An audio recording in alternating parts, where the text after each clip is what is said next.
Hello everyone, कैसे हैं आप सब लोग। आई होप आप सब लोग एकदम मस्त होंगे, झकास होंगे। क्विक रिवीजन सीरीज आप लोगों की चल रही है। आप लोग अभी तक आज डे 3 है। आपने 2 दिन में काफी सारे चैप्टर्स फिजिक्स के, केमिस्ट्री के और बायोलॉजी के काफी सारे चैप्टर्स आपने रिवाइज कर लिए होंगे। आज जो हम लोग रिवीजन करने वाले हैं वो करने वाले हैं नॉमेनक्लेचर, आइसोमेरिज्म और जनरल ऑर्गेनिक केमिस्ट्री। ठीक बात है। आपको पता है हम लोग किस तरीके से करते हैं। हम लोग करते हैं क्वेश्चन से के थ्रू हम लोग रिवीजन करते हैं।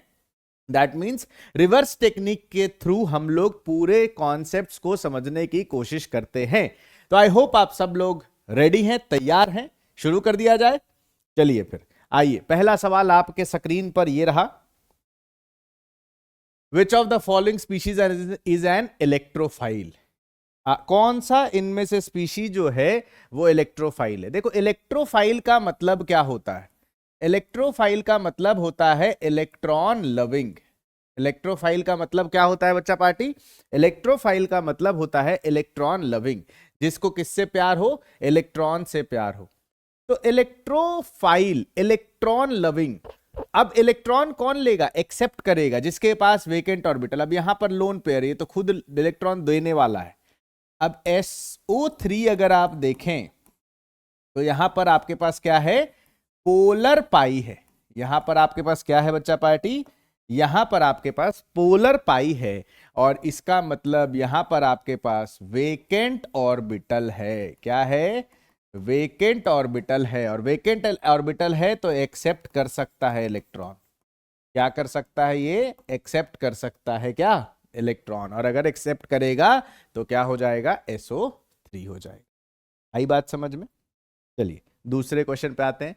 Which of the following is acts as nucleophile. Nucleophile का मतलब हो गया न्यूक्लियस लविंग, जिसको किससे प्यार हो, न्यूक्लियस से प्यार हो। जिसको किससे प्यार हो, न्यूक्लियस से प्यार हो। Nucleophilic, nucleus loving. तो प्लस वाले नहीं, जिसको प्लस से प्यार हो। तो माइनस वाले को प्लस से प्यार होगा, तो इसीलिए आंसर हो जाएगा NH2। कोई दिक्कत। नेक्स्ट देखिए, कार्बन आयन।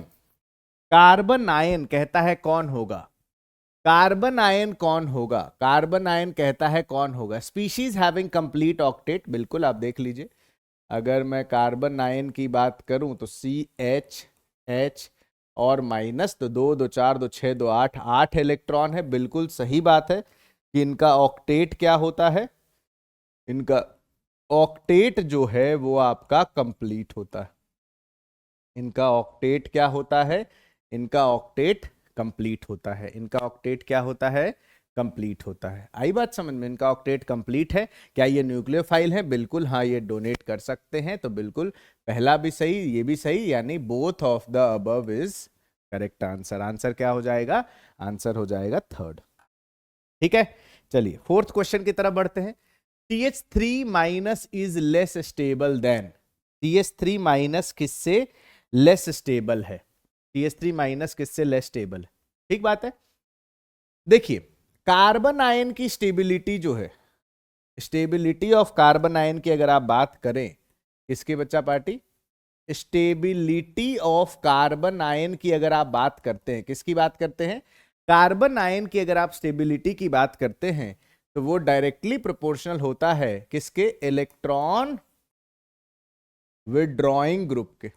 किसके डायरेक्टली प्रोपोर्शनल होता है, इलेक्ट्रॉन विड्रॉइंग ग्रुप के डायरेक्टली प्रोपोर्शनल होता है। किसके डायरेक्टली प्रोपोर्शनल होता है, इलेक्ट्रॉन विड्रॉइंग ग्रुप के डायरेक्टली प्रोपोर्शनल होता है। तो यहां पर देखिए, यहां पर प्लस आई लग रहा है, यहां पर दोनों तरफ से प्लस आई लग रहा है, यहां पर इसका माइनस आई लग रहा है, यहां पर प्लस आई लग रहा है। तो CH3 से ज्यादा स्टेबल कौन होगा, जो इलेक्ट्रॉन विड्रॉइंग, यानी यहां पर आपका इलेक्ट्रॉन विड्रॉइंग ग्रुप लगा हुआ है। और अगर इलेक्ट्रॉन विड्रॉइंग ग्रुप लगा हुआ होगा तो ये क्या होगा, ये अधिक स्टेबल हो जाएगा। ठीक बात है। चलिए नेक्स्ट। अच्छा, इलेक्ट्रॉन विड्रॉइंग क्या हो सकता है, माइनस आई हो सकता है, माइनस H हो सकता है, माइनस M हो सकता है, माइनस R हो सकता है ना। ये सब क्या है, इलेक्ट्रॉन विड्रॉइंग ग्रुप। कोई दिक्कत, कोई दिक्कत नहीं सर। तो अगले सवाल की तरफ बढ़िए। Decreasing order of minus I effect of the triad. Decreasing order of minus I effect. तो सबसे ज्यादा हो जाएगा NH3 पॉजिटिव, फिर आपका NO2 और फिर Cn। ये sp2 का नाइट्रोजन है और ये sp का कार्बन है, तो नाइट्रोजन इज मोर इलेक्ट्रोनेगेटिव, तो इसीलिए ये आपका क्या हो जाएगा, ये आपका क्या हो जाएगा बच्चा पार्टी, ये आंसर हो जाएगा किसका, माइनस आई इफेक्ट का। किसका, माइनस आई इफेक्ट का। आई बात समझ में। नेक्स्ट देखिए, most stable carbon ion is, सबसे अधिक स्टेबल कार्बन आयन क्या है। अभी आपने देखा कि कार्बन आयन की स्टेबिलिटी इलेक्ट्रॉन विड्रॉइंग ग्रुप बढ़ाएगा। कार्बन आयन की स्टेबिलिटी को कौन बढ़ाएगा, कार्बन आयन की स्टेबिलिटी को इलेक्ट्रॉन विड्रॉइंग ग्रुप बढ़ाएगा। कौन बढ़ाएगा, इलेक्ट्रॉन विड्रॉइंग ग्रुप बढ़ाएगा, है ना। तो आप देखिए जरा, ये वाला कैसा sp, ये कैसा sp2, ये देखें तो ये यहां पर बेटा जी प्लस आई लग रहा है, यहां पर भी प्लस आई लग रहा है, तो ये दोनों तो डोनेटिंग हो गए, है ना, ये दोनों तो EDG हो गए। ये आपका EWG है, ये क्या है, ये आपका इलेक्ट्रॉन विड्रॉइंग ग्रुप है। ये आपका क्या है, इलेक्ट्रॉन विड्रॉइंग ग्रुप है। और अगर ये इलेक्ट्रॉन विड्रॉइंग ग्रुप है तो इसमें sp वाला ज्यादा होगा, क्योंकि इलेक्ट्रोनेगेटिविटी का ऑर्डर आपको पता है क्या होता है, sp, फिर आपके पास sp2, फिर आपके पास sp3। तो इसीलिए आंसर क्या हो जाएगा, 1 हो जाएगा। आंसर क्या हो जाएगा, आंसर हो जाएगा 1। बोलिए यस और नो। आंसर क्या हो जाएगा, आंसर हो जाएगा 1। क्लियर है यहां तक। दूसरा अगला सवाल देखिए, which is the most basic compound among the following.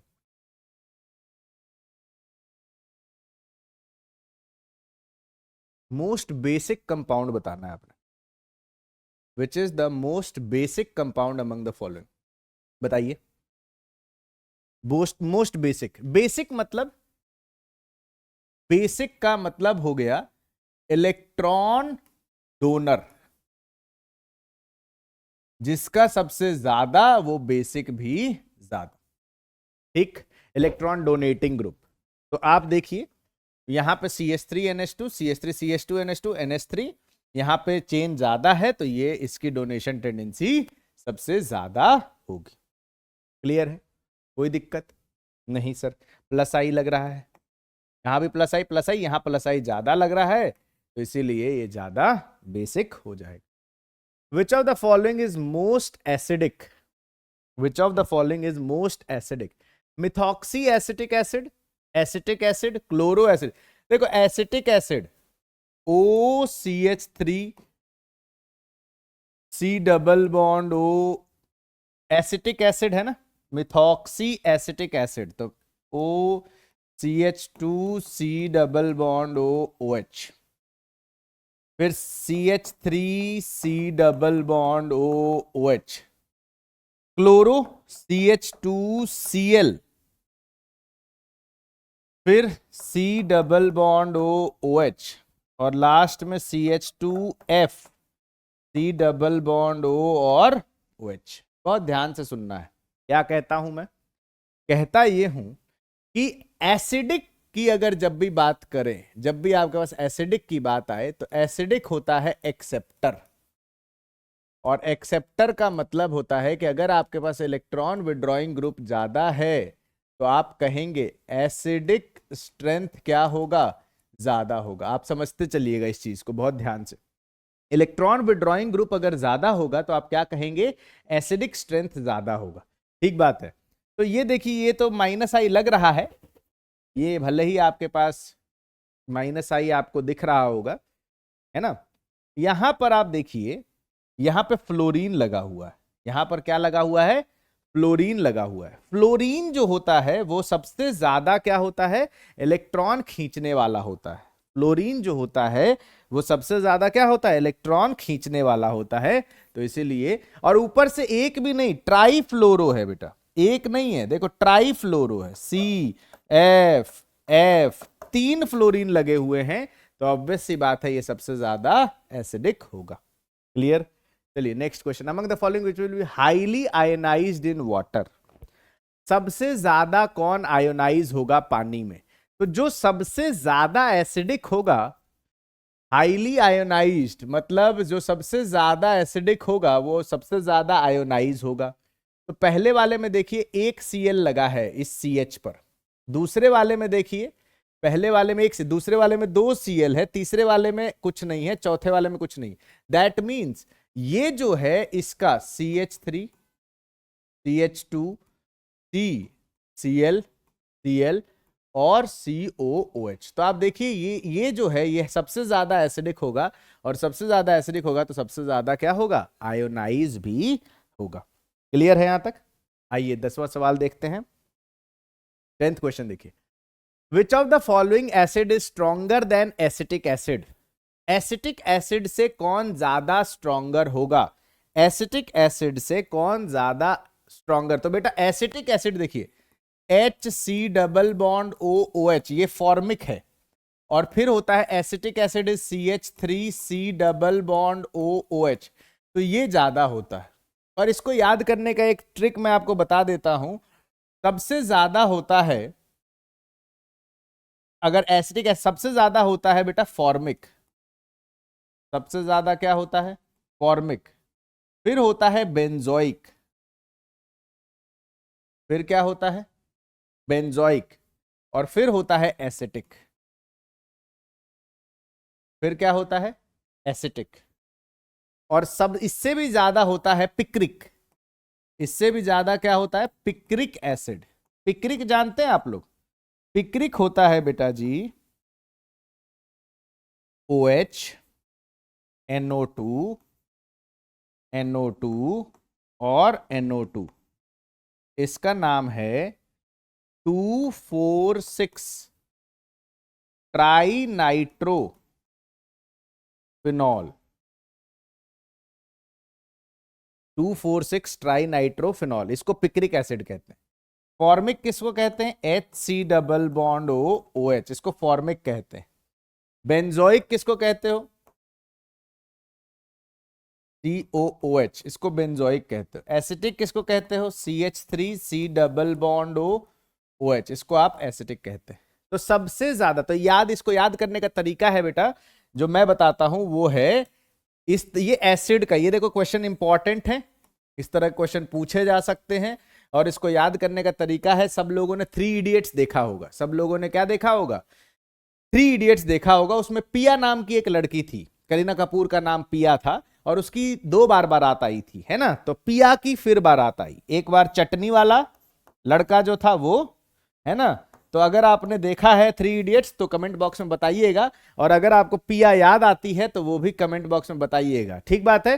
तो पिया की फिर बारात आई, 2 बार आई थी। एक चटनी वाला लड़का जो हमेशा अपने बूट का जो जूता होता है उसका प्राइस बता रहा था चटनी गिराने के बाद, और दूसरा एक बार जो आमिर खान है उसका दोस्त आया था जो उसको भगा के लेकर के गया। तो वहीं से मैंने एक बनाया कि पिया की, और जो मैं अभी बोल रहा हूं ये सब बातें अगर आपको याद आती है तो कमेंट बॉक्स में आप जरूर बता दीजिएगा।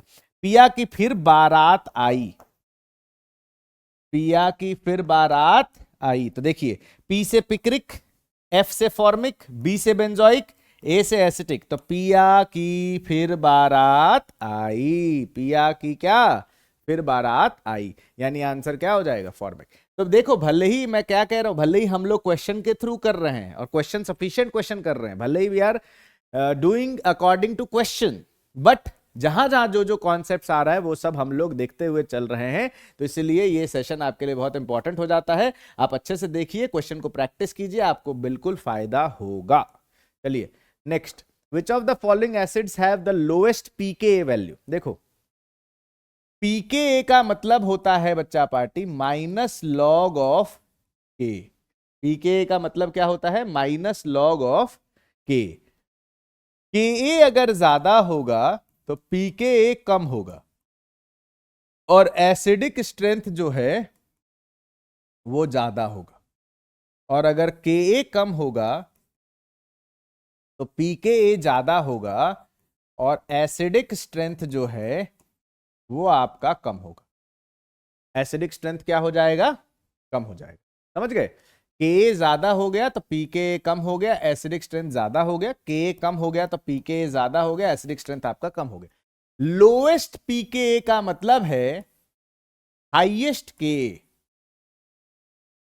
लोएस्ट पीके का मतलब हाईएस्ट के मतलब हाईएस्ट एसिडिक पूछ रहा है। क्या पूछ रहा है? हाईएस्ट एसिडिक पूछ रहा है। हाईएस्ट एसिडिक का मतलब हो गया जो सबसे ज्यादा एसिडिक होगा। तो अब आपके सामने यहां पर स्क्रीन पर है, तो बताइए सबसे ज्यादा एसिडिक यहां पर एक Cl लगा है, यहां पर दूर Cl लगा है, यहां पर 3 गो Cl लगा है, यहां पर 2 गो Cl लगा है, तो 3 Cl ज्यादा खींचेगा ना भाई, है ना, COOH ये ज्यादा खींचेगा, तो ये सबसे ज्यादा एसिडिक हो जाए। हाईएस्ट एसिडिक यानी इलेक्ट्रॉन विड्रॉइंग ग्रुप जिसमें ज्यादा लगा होगा उसका एसिडिक स्ट्रेंथ आपका बच्चा पार्टी ज्यादा होगा। एसिडिक स्ट्रेंथ आपका क्या होगा? ज्यादा होगा। आई बात समझ में? क्लियर है? हाँ जी सर। चलिए आगे बढ़ते हैं। Arrange the following in the order of their acidic strength. इनको इनके एसिडिक स्ट्रेंथ के ऑर्डर में आपको अरेंज करना है। ठीक बात है? चलिए तो देखिए जरा, आप पहले आप करिए फिर मैं बताता हूं। इलेक्ट्रॉन एसिडिक का मतलब, एसिडिक स्ट्रेंथ मैं फिर से बार बार लिखना चाहता हूं और बार बार आपको बताता चाहता हूं ताकि आपको याद हो जाए। इलेक्ट्रॉन विड्रॉइंग ग्रुप ज्यादा होगा तो आपको एसिडिक स्ट्रेंथ जो है वो ज्यादा मिलेगा। इलेक्ट्रॉन विड्रॉइंग ग्रुप ज्यादा होगा तो आपका एसिडिक स्ट्रेंथ क्या होगा? ज्यादा होगा। ठीक बात है? चलिए तो सबसे ज्यादा आप देखिए यहां 3 ग्रुप है, समझ रहे हैं? 3 ग्रुप है। फिर उसके बाद कौन आ जाएगा? एसिडिक स्ट्रेंथ की बात करें यहां पर 2 Cl है, 2 Cl है। फिर उसके बाद Cn है और NO2 है। देखो एक चीज हमेशा याद रखिएगा, जब भी इंडक्टिव देखते हैं, एक बात पते की बता देता हूं, जब कभी भी आप इंडक्टिव देखते हैं, जब व्हेनेवर आप इंडक्टिव देखते हैं, 2 चीजें हमेशा ध्यान रखिएगा। पहली चीज DNP याद रखिएगा। What do you mean by DNP? First of all, you have to check distance. सबसे पहले आंसर देना है किससे? डिस्टेंस। फिर आंसर देना है नंबर ऑफ ग्रुप से। फिर आंसर किससे देना है? Number of group. और फिर लास्ट में आंसर किससे देना है? पावर से। यानी नंबर ऑफ ग्रुप पहले आएगा पावर से। तो आप देखिए पावर भले ही इसका ज्यादा होता है, मेरे बच्चों बहुत ध्यान से सुनिएगा, पावर मैं कह रहा हूं भले ही किसका ज्यादा होता है, पावर भले ही NO2 का ज्यादा होता है, पावर किसका ज्यादा होता है? NO2 का ज्यादा होता है, लेकिन नंबर ऑफ ग्रुप 3 2, तो इसीलिए सबसे ज्यादा C, फिर D, फिर पावर की लड़ाई होगी तो यहां N यहां C, तो A और B, इसीलिए CDAB ये आया, तो आंसर हो जाएगा 2। आई बात समझ में? तो मैं हर जगह आपको कुछ ऐसे ऐसे ट्रिक बता देता हूं जिसको आप ध्यान में या मद्देनजर रखते हुए आप सवाल सॉल्व करेंगे। जब भी आप इंडक्टिव आ जाए आपको DNP देखना ही पड़ेगा। क्या देखना पड़ेगा? DNP देखना पड़ेगा। अगले सवाल की तरफ चलते हैं। अगले सवाल की तरफ चलते हैं। अगला सवाल है मोस्ट स्टेबल कार्बोकटायन इज। सबसे स्टेबल कार्बोकटायन कौन सा है? तो देखिए कार्बोकटायन की स्टेबिलिटी जो है, मैं फिर से बताना चाहूंगा, स्टेबिलिटी ऑफ कार्बोकटायन जो होगा वो डायरेक्टली, कार्बोकटायन मतलब उसको इलेक्ट्रॉन की कमी है, तो कार्बोकटायन की स्टेबिलिटी जो है डायरेक्टली प्रोपोर्शनल होता है इलेक्ट्रॉन डोनेटिंग ग्रुप के। किसके? इलेक्ट्रॉन डोनेटिंग ग्रुप के होता है। Stability of carbocation directly proportional होता है किसके? इलेक्ट्रॉन डोनेटिंग ग्रुप के डायरेक्टली प्रोपोर्शनल होता है।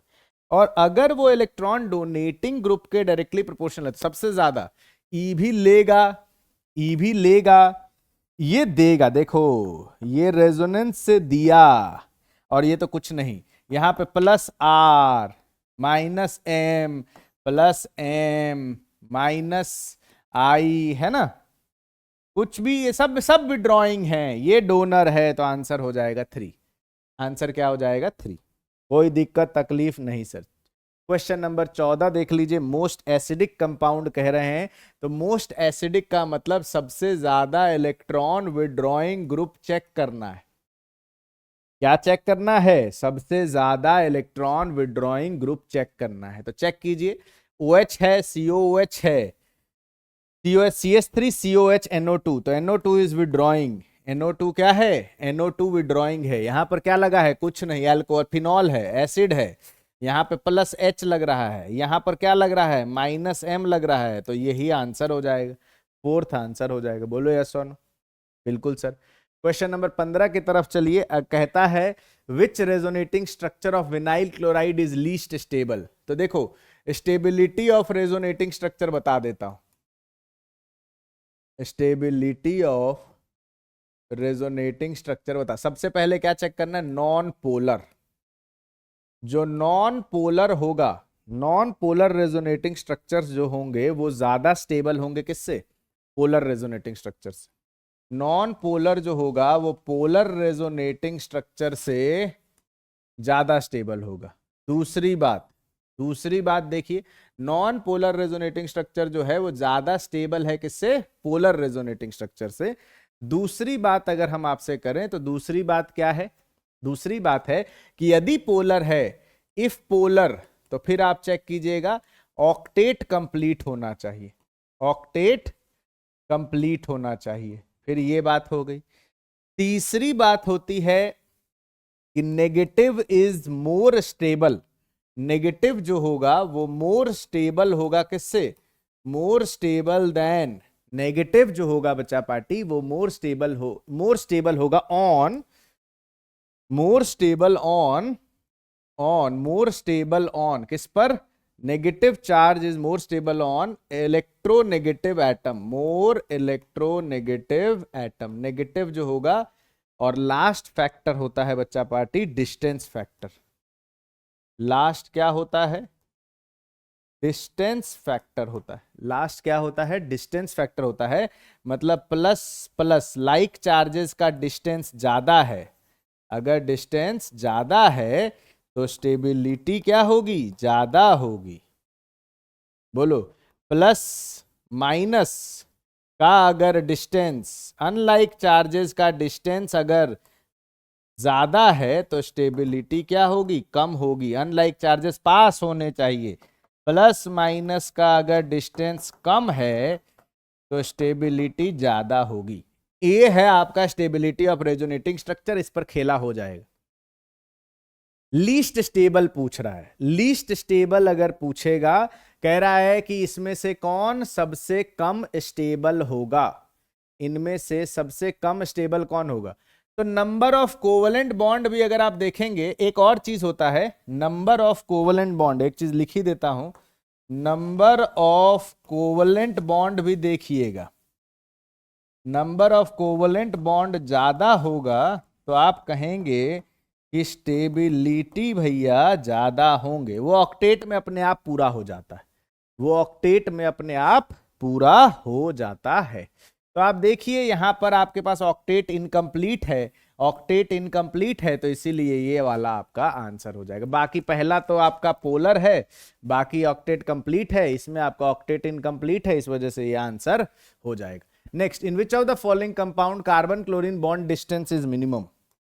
ये क्वेश्चन देखिए, कहता है कार्बन क्लोरीन बॉन्ड डिस्टेंस कम है, किसमें से, कार्बन क्लोरीन बॉन्ड डिस्टेंस जो है वो कम है, किसमें बेटा, कार्बन क्लोरीन बॉन्ड डिस्टेंस जो है वो कम है, कार्बन क्लोरीन बॉन्ड डिस्टेंस किसमें कम है। तो जरा चेक कीजिए, ये हो गया CH3Cl, ये हो गया C6H5CH2Cl, CH2 double bond CHCl और CH2 डबल बॉन्ड CH2Cl। तो बताइए किसमें डिस्टेंस कम होगा। तो देखिए यहां पर कोई रेजोनेंस नहीं है, यहां पर कोई रेजोनेंस नहीं है, यहां आप देखेंगे तो रेजोनेंस हो रहा है, और रेजोनेंस होने की वजह से पार्शियल डबल बॉन्ड कैरेक्टर आ गया। क्या हो रहा है बेटा, पार्शियल डबल बॉन्ड कैरेक्टर आया, पार्शियल डबल बॉन्ड कैरेक्टर आ गया, पार्शियल डबल बॉन्ड कैरेक्टर आया। अब पार्शियल डबल बॉन्ड कैरेक्टर होने की वजह से क्या हुआ, बॉन्ड लेंथ छोटा हो गया, बॉन्ड लेंथ क्या हो जाएगा, छोटा हो जाएगा। पार्शियल डबल बॉन्ड कैरेक्टर आने की वजह से बॉन्ड लेंथ क्या हो गया, छोटा हो गया। नेक्स्ट देखिए, arrange in decreasing order of basic strength. Basic strength के घटते हुए क्रम में डिक्रीज करना है। तो बेसिक स्ट्रेंथ आपको पढ़ा दिया है, इलेक्ट्रॉन डोनर जो होगा वो सबसे ज्यादा, तो ये देखो ये प्लस H लग रहा है, ठीक है, माइनस एम लग रहा है, माइनस एम लग रहा है, यहां कुछ नहीं लग रहा है। तो सबसे ज्यादा देने वाला 4, फिर कौन होगा, फिर कुछ नहीं 1, इन दोनों में ई खतरनाक लेता है NO2, तो ई कम लेगा। तो इसके बाद आ जाएगा फिर 3 और फिर हो जाएगा 2, 4 1 3 2, 4 1 3 2, ये आंसर हो जाएगा। आंसर ये हो जाएगा 4 1 3 2। कोई दिक्कत, 4 1 3 2 ये आपका आंसर हो जाएगा। क्लियर है, कोई दिक्कत नहीं सर। 17 हो गया। 18 नंबर देखिए, 18 नंबर देखिए, 18 नंबर, 18 नंबर देखिए। कहता है the most stable carbon ion among the following. Carbon ion मतलब बता चुका हूं, कार्बन आयन को कौन स्टेबलाइज करेगा, electron withdrawing group. Most stable carbon ion पूछ रहा है, तो 18 नंबर बताइए मोस्ट स्टेबल कार्बन आयन। इसमें तो भैया कुछ है ही नहीं, sp3 है, भी भैया कुछ नहीं, रेजोनेंस है, इसको तो दे रहा है, इसमें ले रहा है। हाँ यहाँ माइनस एम लग रहा है, यहाँ इलेक्ट्रॉन विड्रॉइंग ग्रुप लगा है, तो इसीलिए ये हो जाएगा, आंसर हो जाएगा 4। यहाँ विड्रॉइंग ग्रुप लगा है तो आंसर क्या हो जाएगा, आंसर हो जाएगा 4। आई बात समझ में? जी सर। चलिए आगे बढ़ते हैं, क्वेश्चन नंबर 19 देखिए, क्वेश्चन नंबर 19 देखिए बच्चा party. Which of the following is most stable carbocation. Which of the following is most stable carbocation. कौन सबसे ज्यादा स्टेबल कार्बोकटायन है? 1 2 3 4 5 6। गलत। ये हो गया आपका एंटी एरोमेटिक। ये आपका क्या हो गया, यहां पर आपका रेजोनेंस हो रहा है, बिल्कुल सही। और यहां पर अगर देखें तो यहां पर भी आपके पास रेजोनेंस हो रहा है, समझ रहे हैं? तो ये आप एंटी एरोमेटिक हो गया, यहां पे रेजोनेंस हो रहा है, रिंग में रेजोनेंस हो रहा है, तो ये आपका सबसे ज्यादा स्टेबल कार्बोकटायन होगा। कार्बोकटायन वो जिसकी रेजोनेंस से स्टेबिलिटी आ जाए, रेजोनेंस से स्टेबिलिटी आ जाए, है ना। Next, amongst the following the pK is minimum for. PK किसके लिए मिनिमम होगा, पीके किसके लिए मिनिमम होगा, पीके, पीके, पीके का मतलब, पीके मिनिमम का मतलब के ए मैक्सिमम, के ए मैक्सिमम का मतलब एसिडिक बहुत बेहतरीन, एसिडिक स्ट्रेंथ बहुत जबरदस्त। एसिडिक स्ट्रेंथ बहुत जबरदस्त किसका होगा, ये तो फिनॉल है, हटा दीजिए। HCOH फॉर्मिक एसिड, पिया की फिर बार आता है, ये भी हटाइए, ये भी हटाइए, तो फॉर्मिक एसिड सबसे ज्यादा हो जाए। फॉर्मिक, पिया की फिर बार आता है, ऑब्वियस सी बात है कार्बोक्सिलिक एसिड ग्रुप जो होगा वो सबसे जबरदस्त होंगे। चलिए 20 हो गया। 21 में आइए, क्वेश्चन नंबर 21 कीजिए, क्वेश्चन नंबर 21 कीजिए। ना विच of the following is the aromatic compound. ये हो गया बेटा 4। अच्छा, एरोमेटिक और एंटी एरोमेटिक देख लीजिए फटाफट। एरोमेटिक और एंटी एरोमेटिक में क्या फर्क है, एक बार फटाफट ये भी हम लोग कॉन्सेप्टवा एकदम सीख लें। एरोमेटिक और एंटी एरोमेटिक। एरोमेटिक मतलब साइक्लिक होना चाहिए,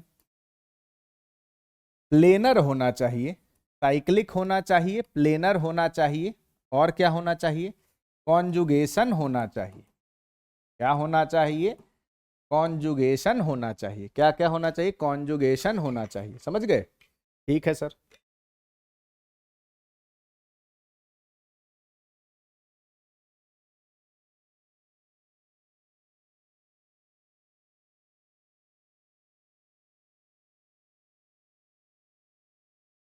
ठीक है जी, कॉन्जुगेशन।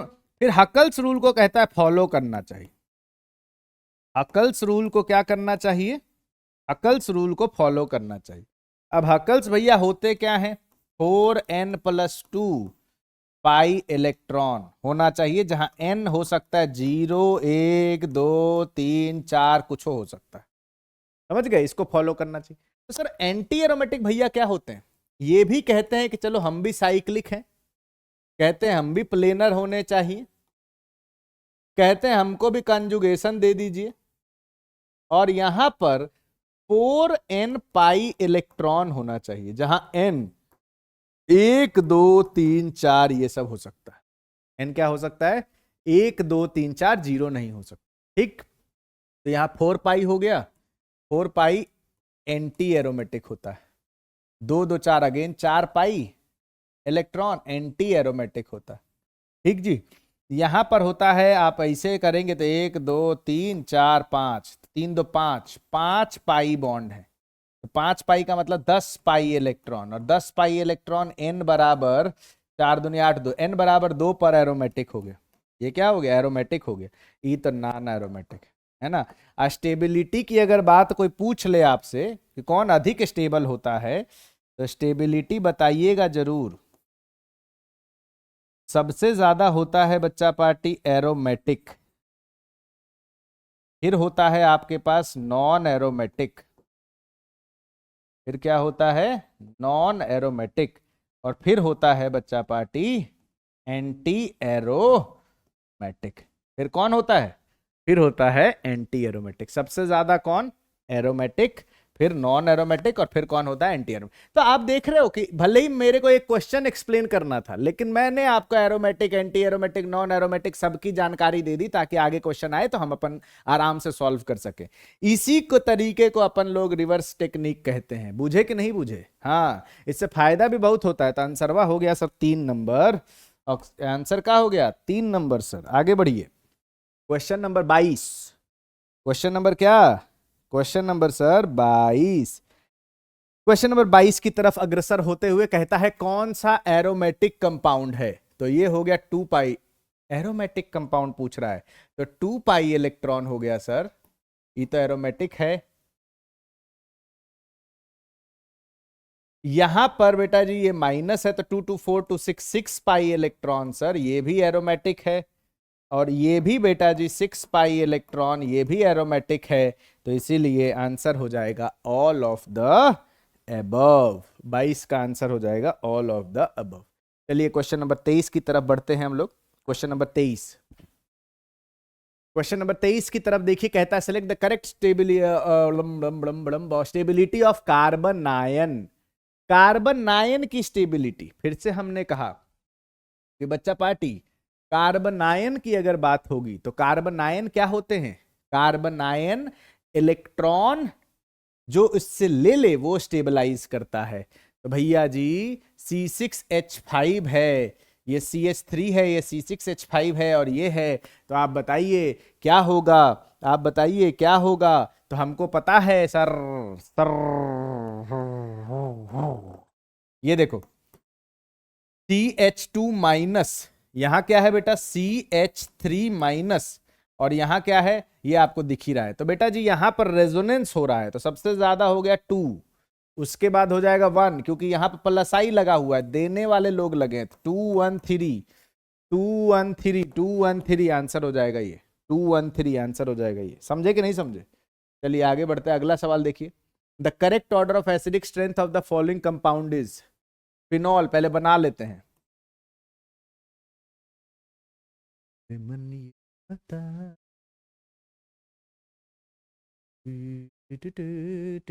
बी देखिए, फिनॉल हो गया।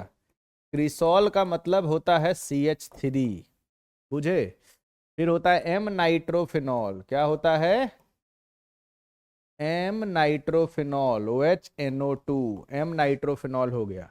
अब फिर होता है पी नाइट्रोफिनॉल, OH और NO2। तो आपको पहले स्ट्रक्चर सारा बना दिया है। अब बताइए कि सबसे ज्यादा एसिडिक कौन होगा? इलेक्ट्रॉन विड्रॉइंग ग्रुप सबसे ज्यादा जिसमें लगा होगा वो सबसे ज्यादा एसिडिक होगा।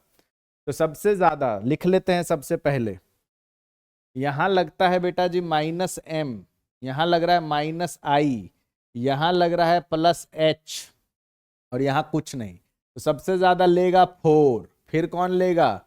फिर -I वाला लेगा 3, फिर कौन लेगा? फिर 1 हो जाएगा, और फिर हो जाएगा 2। बट अफसोस की बात यहाँ ABCD में दिया है, तो 4 को कहते हैं DCAB, DCAB, DCAB। समझे कि नहीं समझे? तो जब कभी भी क्वेश्चन आए आप फटाफट ऐसे लिख लीजिए, और ऐसे लिखने के बाद कुछ नहीं करना है, बस आपको उसके इफेक्ट्स लिख लीजिए। इफेक्ट्स लिख लीजिएगा तो आपको अपने आप समझ आ जाएगा कि सवाल जो पूछा है उसका आंसर क्या होगा। समझ गए? तो क्वेश्चन नंबर 25 की तरफ चलिए। क्वेश्चन नंबर 25 की तरफ चलते हैं। तो बेटा जी which of the following compound is most acidic कह रहा है, तो सबसे ज्यादा एसिडिक कौन होगा? OH के साथ NO2 का लगना। NO2 आप जानते ही हैं इलेक्ट्रॉन विड्रॉइंग ग्रुप है। CH3 इलेक्ट्रॉन डोनर ग्रुप है, यहाँ कुछ नहीं लगा है, यहाँ पर भी इलेक्ट्रॉन विड्रॉइंग ग्रुप है, लेकिन यहाँ पर ये है तो इसलिए यहाँ से निकलना बहुत आसान हो जाएगा, क्योंकि H+ निकलेगा तो यहाँ माइनस आएगा, ये रेजोनेंस स्टेबिलिटी भी होगी। ठीक बात है। चलिए क्वेश्चन नंबर 26 की तरफ बढ़ते हैं आगे। क्वेश्चन नंबर 26 की तरफ चलते हैं। Which of the following strongest base, मैं आपसे बार बार कह रहा हूं बेस मतलब डोनर, तो यहां पर जो लोन पेयर है ये इन्वॉल्व है रेजोनेंस में, यहां पर जो लोन पेयर है ये भी इन्वॉल्व है रेजोनेंस में, यहां पर जो लोन पेयर है ये भी इन्वॉल्व है रेजोनेंस में, लेकिन मेरे बच्चे ये लोन पेयर sp3 पर है। किस पर है? sp3 पर है, और इसीलिए ये क्या होगा, ये लोकलाइज्ड होता है। ये कैसा होता है? ये लोकलाइज्ड होता है। कैसा होता है? ये लोकलाइज्ड होता है। लोकलाइज्ड हो गया तो ये बाहर दे सकता है, बाहर देगा तो सबसे ज्यादा बेस होगा, बाहर देगा तो सबसे ज्यादा बेसिक होगा। चलिए 27 का आंसर देखिए। 4 structures are given in options A to D. Examine them and select the aromatic structure. 27 number. ठीक बात है। तो ये हो गया बेटा जी। अब एग्जामिन क्या करना है, लिखेंगे 2 पाई इलेक्ट्रॉन दिख रहा है तो एरोमेटिक भी दिख ही रहा है। ये सब टब शेप हो गया, नॉन प्लेनर है। ये क्या है? ये नॉन प्लेनर है, तो ये नॉन एरोमेटिक दिख रहा है मेरे को। कैसा दिख रहा है? Non aromatic. ये 2 2 4 2 6, ये 6 पाई इलेक्ट्रॉन एरोमेटिक है, आइसोलेटेड सिस्टम, और ये भी 6 पाई इलेक्ट्रॉन एरोमेटिक है, ओवरऑल एरोमेटिसिटी है। यह माइनस होने की वजह से ये 4 पाई इलेक्ट्रॉन हो गया। 4 पाई इलेक्ट्रॉन आपका एंटी एरोमेटिक होता है। 4 पाई इलेक्ट्रॉन आपका कैसा होता है? एंटी एरोमेटिक होता है। तो क्या हो जाएगा बोलो? कहता है आइडेंटिफाई द एरोमेटिक स्ट्रक्चर। तो एरोमेटिक स्ट्रक्चर है ए और सी। ए और सी यानी 27 का आंसर हो जाएगा 4। 27 का आंसर हो जाएगा 4। ठीक बात है। 28 में आइए। Order of acidic strength. फिर से जब भी एसिडिक स्ट्रेंथ दिया हुआ होगा तो आपने क्या करना है, जब कभी भी आपके पास एसिडिक स्ट्रेंथ या ऐसा कुछ दिया हुआ हो तो हमको इलेक्ट्रॉन विड्रॉइंग ग्रुप चेक करना है। क्या चेक करना है? Electron withdrawing group. तो देखिए आइए, यहां पर लग रहा है, मान लेते प्लस हाइपर कंजुगेशन, यहाँ कुछ नहीं लग रहा है, यहाँ -m लग रहा है, यहाँ -i लग रहा है। सब स्ट्रक्चर लिख दिया है। स्ट्रक्चर लिख दिया है। आप जल्दी से बताइए। तो हमको पता है सबसे ज्यादा लेगा कौन? C, फिर कौन? B, नहीं D, ये, फिर कौन? फिर B, फिर कौन? फिर A। CDBA, CDBA, CDBA। क्यों? क्योंकि यहाँ कोई इफेक्ट नहीं है देने वाला। समझे? तो सबसे कम हो जाएगा A। कोई दिक्कत नहीं सर। अब आ जाइए question number 29। Correct decreasing order of basic strength. इसका सबसे ज्यादा बेसिक कह रहा है, गलत, क्योंकि रेजोनेंस है, बिल्कुल सही नहीं है। तो यहां देखिए, हाँ सर, इसमें इस सबका एनिलीन है, ये इलेक्ट्रॉन डोनर हो गया, यहां कुछ नहीं है, और यहां इलेक्ट्रॉन विड्रॉइंग ग्रुप है, तो इसीलिए ये ऑर्डर पक्की बात है, सही है sir. Electron donor group basic strength को बढ़ाता है, electron acceptor group basic strength को घटाता है। चलिए आगे बढ़ते हैं क्वेश्चन नंबर 30 की तरफ। कहता है कौन हाइपर कंजुगेशन दिखाएगा? फिनॉल। फिनॉल, फिनॉल क्या हाइपर कंजुगेशन दिखाएगा? नहीं सर। Alpha hydrogen. देखिए हाइपर कंजुगेशन के लिए कंडीशन है कि अल्फा H होना चाहिए। अल्फा H होता क्या है? sp3 कार्बन पर मौजूद हाइड्रोजन, है ना। sp3 कार्बन पर, जैसे मान लीजिए C डबल बॉन्ड O है तो ये CH3 है ना। तो ये जो ये पोजीशन है, ये पोजीशन अल्फा पोजीशन है, और इस पर मौजूद हाइड्रोजन आपके अल्फा हाइड्रोजन होंगे। ठीक बात है। अल्फा कार्बन क्या होना चाहिए? sp3 होना चाहिए। ठीक, तो यहां पर नहीं, sp2 है। इथाइन मतलब HC ट्रिपल बॉन्ड CH, ये भी नहीं होना चाहिए। इथेनॉल मतलब CH3 CH2 और OH। इथेनॉल यहां पर भी किसके रेस्पेक्ट में देखोगे? नहीं होगा। प्रोपीन, तो किसमें किसमें लगता है? ये हमारा घर है। किसमें किसमें लगता है? कार्बोकटायन। हाइपर कंजुगेशन जो देखा गया है वो आपका carbocation, carbon free radical, carbocation, carbon free radical, और बेटा जी अल्कीन। तो इसीलिए यहां पे कितने अल्फा H? 3 अल्फा H, तो आंसर हो जाएगा प्रोपीन। आंसर क्या हो जाएगा? प्रोपीन। 3 30 31 में आ जाइए। Which of the following is least stable, सबसे कम स्टेबल कौन है? लीस्ट स्टेबल, तो इसको तो 6 अल्फा एच दिख रहा है आपको, इसमें आपको 2 अल्फा एच है, इसमें आपके पास 3 3 3 9 अल्फा एच है, इसमें आपके पास रेजोनेंस है।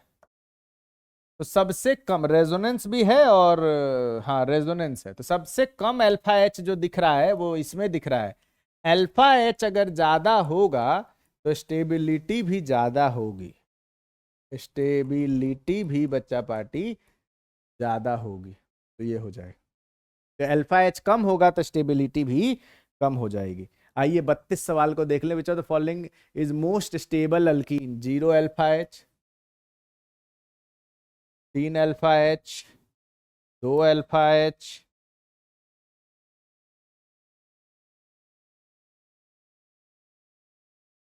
यहां देखो तो कुछ नहीं, और यहां देखो तो इस पर देखें तो 2 और 2 4, 3 और 3 6 अल्फा एच यहां दिख रहा है। यहां पर आपके पास 6 अल्फा एच हो जाएंगे, यहां पर आपके पास 6 अल्फा एच हो जाएंगे, है कि नहीं? तो ये मिक्स मर्ज, तो इसके रेस्पेक्ट में देखें तो ये आपका सबसे ज्यादा स्टेबल हो जाएगा। सही बात है। वैसे कंपैरिजन इसमें ये कर नहीं सकते, इसको ये ऐसा स्ट्रक्चर है बेटा, ये स्ट्रक्चर मैं आपको बना देता हूं। ये क्या हो गया, इसके रेस्पेक्ट में अगर देखेंगे तो आपके पास कितने 3 और 3 6 अल्फा एच दिख रहे हैं। ये ऐसा है H C H double bond C,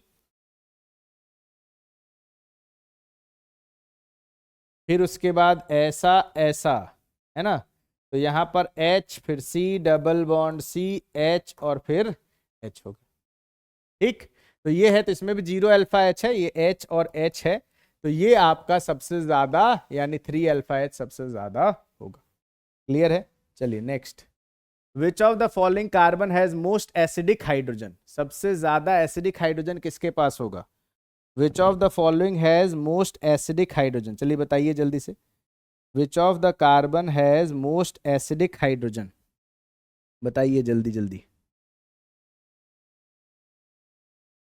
which of the carbon most acidic hydrogen किसके पास होगा? चलिए बताइए जल्दी से।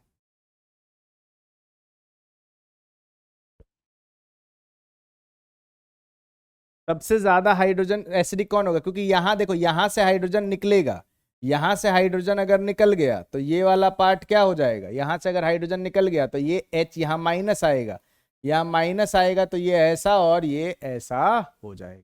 तो सबसे ज्यादा एसिडिक कार्बन नंबर 2 का हाइड्रोजन सबसे ज्यादा एसिडिक होगा। क्यों? क्योंकि यहां से H+ निकलने के बाद जो अनायन बनेगा वो सबसे ज्यादा स्टेबल होगा। किसकी वजह से? रेजोनेंस की वजह से। किसकी वजह से? रेजोनेंस की वजह से। किसकी वजह से? रेजोनेंस की वजह से। आगे आ जाइए। Hydrogen attach to sp3 carbon in cyclopentadiene can be easily removed at what? Question number 34 देखिए।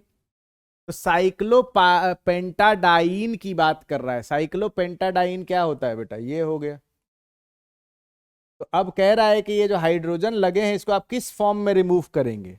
तो देखिए, अगर मैं H+ के फॉर्म में निकालता हूं, H+ के फॉर्म में निकालूंगा तो यहां माइनस आएगा, माइनस आने से ये पूरी रिंग एरोमेटिक हो जाएगी, तो मैं इसको प्रोटॉन के फॉर्म में निकाल दूंगा। मैं किस फॉर्म में निकाल दूंगा? मैं इसको प्रोटॉन के फॉर्म में निकाल दूंगा।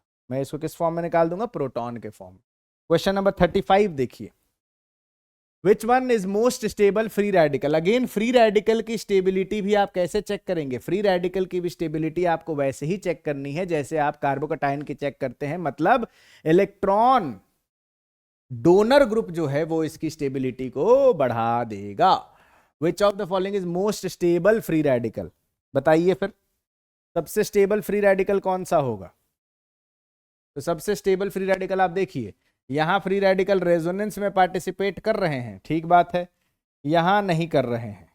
यहां भी फ्री रेडिकल रेजोनेंस में कर रहे हैं, यहां नहीं कर रहे हैं।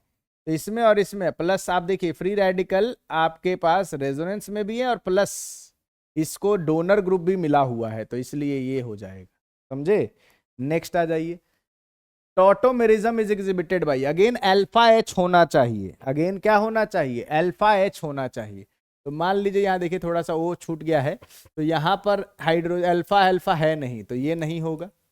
इसमें अगर देखा जाए तो इसमें अगर देखा जाए तो क्या होगा, इसके अलोंग में यहाँ पे अल्फा हाइड्रोजन है, 2 हाइड्रोजन है, तो यहाँ शो हो जाएगा।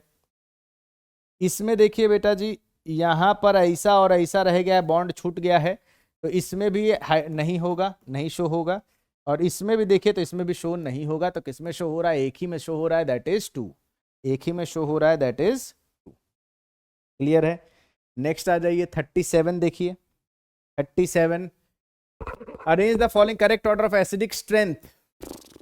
सबसे ज्यादा लेने वाला तो NO2 ही लगा है, और सबसे करीब होना चाहिए, सबसे करीब। यहां 3 लगे हैं, यहां 2 लगा है, यहां 1 लगा, यहां तो सबसे ज्यादा ये होगा 4213, 4213। नंबर ऑफ ग्रुप्स के ऊपर, number of electron withdrawing group जितना ज्यादा लगा होगा उतना ज्यादा एसिडिक स्ट्रेंथ होगा।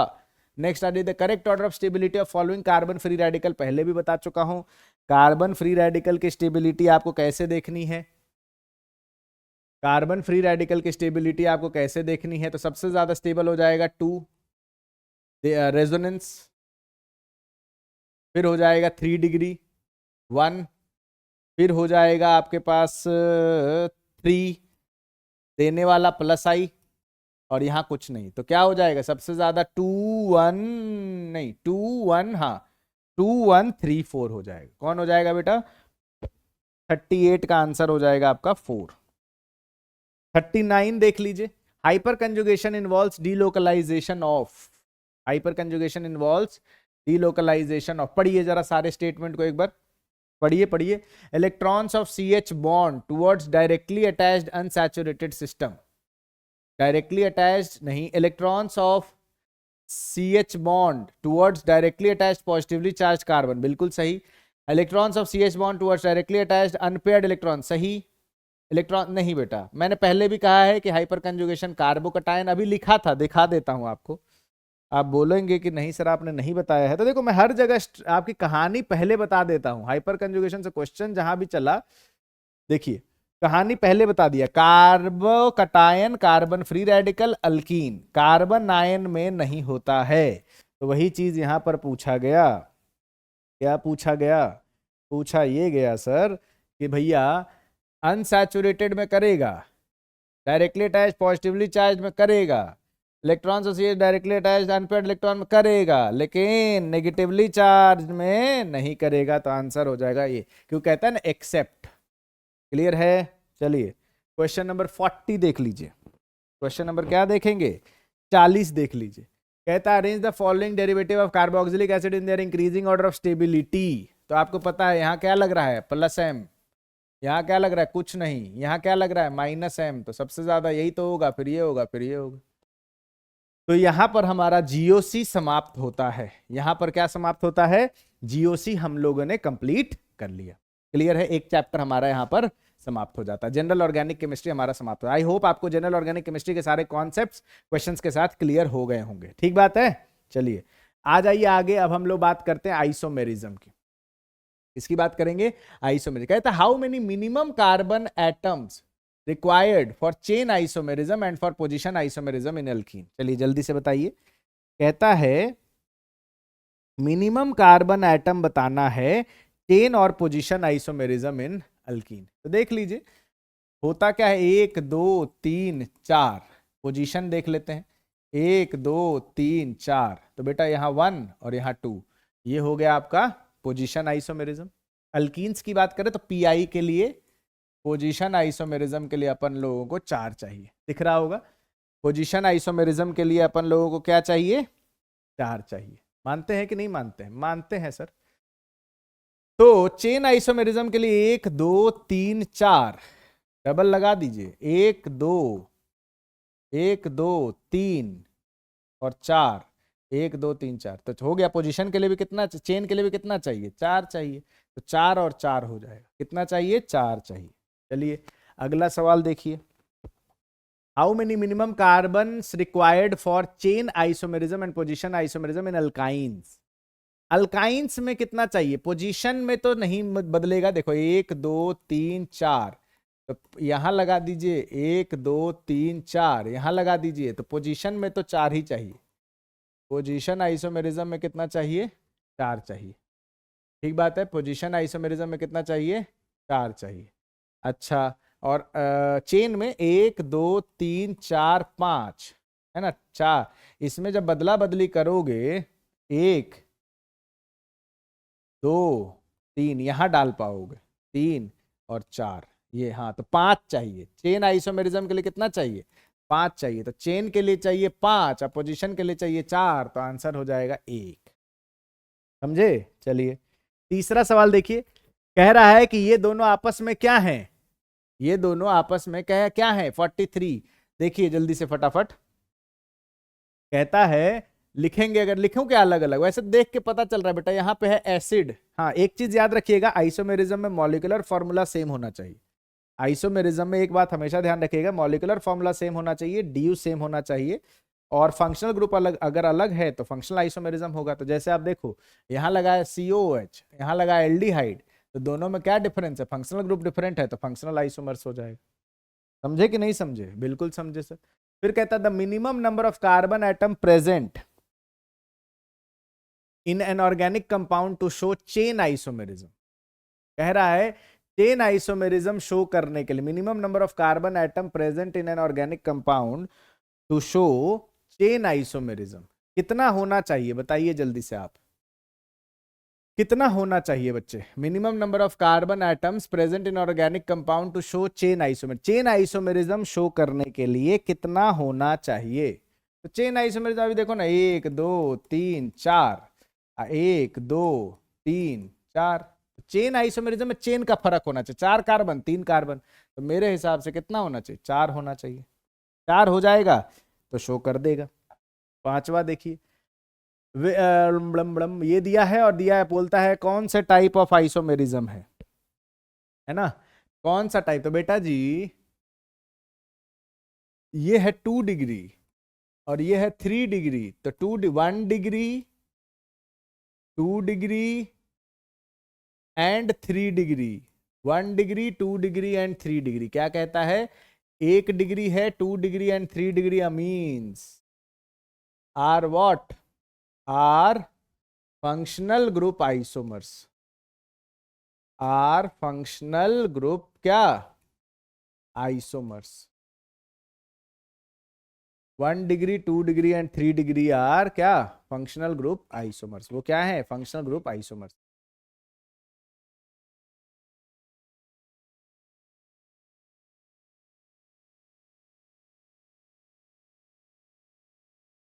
ठीक है जी, चलिए 46 देखिए, 46 देखिए, कहता है ये क्या है, तो भैया जी ये है आपके एल्डिहाइड और ये है आपको एसिड हलाइड, तो दोनों फंक्शनल ग्रुप आइसोमर्स हैं, दोनों क्या हैं, फंक्शनल ग्रुप आइसोमर्स हैं। यस और नो? चलिए 47 देख सॉरी सॉरी 47 देखिए बेटा, ये क्या कह रहा है, कौन सा मेटामर है, तो मेटामर होता है कि बाइवेलेंट फंक्शनल ग्रुप पे, मेटामर क्या होता है, बाइवेलेंट फंक्शनल ग्रुप पे यदि अल्काइल ग्रुप डिफरेंट है तो उसको मेटामर्स आप कहते हैं। तो कहता है कि देखिए ओ पर इधर CH3 है, इधर ये है, इधर ओ पर इधर ये, तो यस इट इज मेटामर्स, तो ये क्या हो जाएगा, मेटामर हो जाएगा। 48 देखिए, which similarity is necessary for isomerism, तो बेटा मॉलिक्यूलर फॉर्मूला सेम होना चाहिए, स्ट्रक्चरल फॉर्मूला नहीं, फिजिकल फॉर्मूला नहीं, केमिकल फॉर्मूला नहीं, मॉलिक्यूलर फॉर्मूला अगर सेम हो गया तो आप आइसोमर कहलाने के कतार में खड़े हो जाएंगे। फिर कहता है ये कौन से आइसोमर है, तो देख लीजिए यहां लगाए आप पहले पे और यहां लगा है पहला दूसरा पर, तो पहले पोजीशन बदल रहा है तो पोजीशन आइसोमर हो जाएगा, पोजीशन बदल रहा है तो कैसा आइसोमर हो जाएगा, पोजीशन आइसोमर हो जाएगा। 50 नंबर क्वेश्चन देखिए, how many structural isomers are possible for C5H8, तो बेटा जी C5H8 का पहले निकालेंगे DU, जल्दी बताइए DU कितना आएगा, C5H8 तो C5 5 तो 8, बस 12 होना चाहिए। तो DU आ गया सर 12 माइनस 8/2। और अगर आपको DU नहीं समझ आता है तो छोटा पैकेट बड़ा धमाका सीरीज करके एक चला हुआ है केमिस्ट्री में, जिसमें आपको मैंने ऐसे छोटे छोटे कॉन्सेप्ट्स को 2 से 3 मिनट में बढ़िया से समझाया हुआ है, उसको जरूर देखिएगा। 12 में से 8 गया, कितना हो गया 4, 4/2 हो गया 2, 4/2 कितना हो गया, DU आ जाएगा 2। सबसे पहले अपन को DU निकाल लिया, DU निकाल लिया, ठीक। तो 5 में कह रहा C5H8 having one triple bond, having one triple bond. फिर तो क्या देगा, ओपन चेन पूछ रहा है, साइक्लिक तो है नहीं। 1 2 3 4 5, ये ट्रिपल बॉन्ड डाल दिया। 1 2 3 4 5, एक ट्रिपल बॉन्ड यहां डाल दिया। 1 2 3 4, एक C यहां लगा दिया। और कुछ कर नहीं सकते आप, तो कितना बनेगा, 3 बन जाएगा सर। तो 3 बना देंगे sir.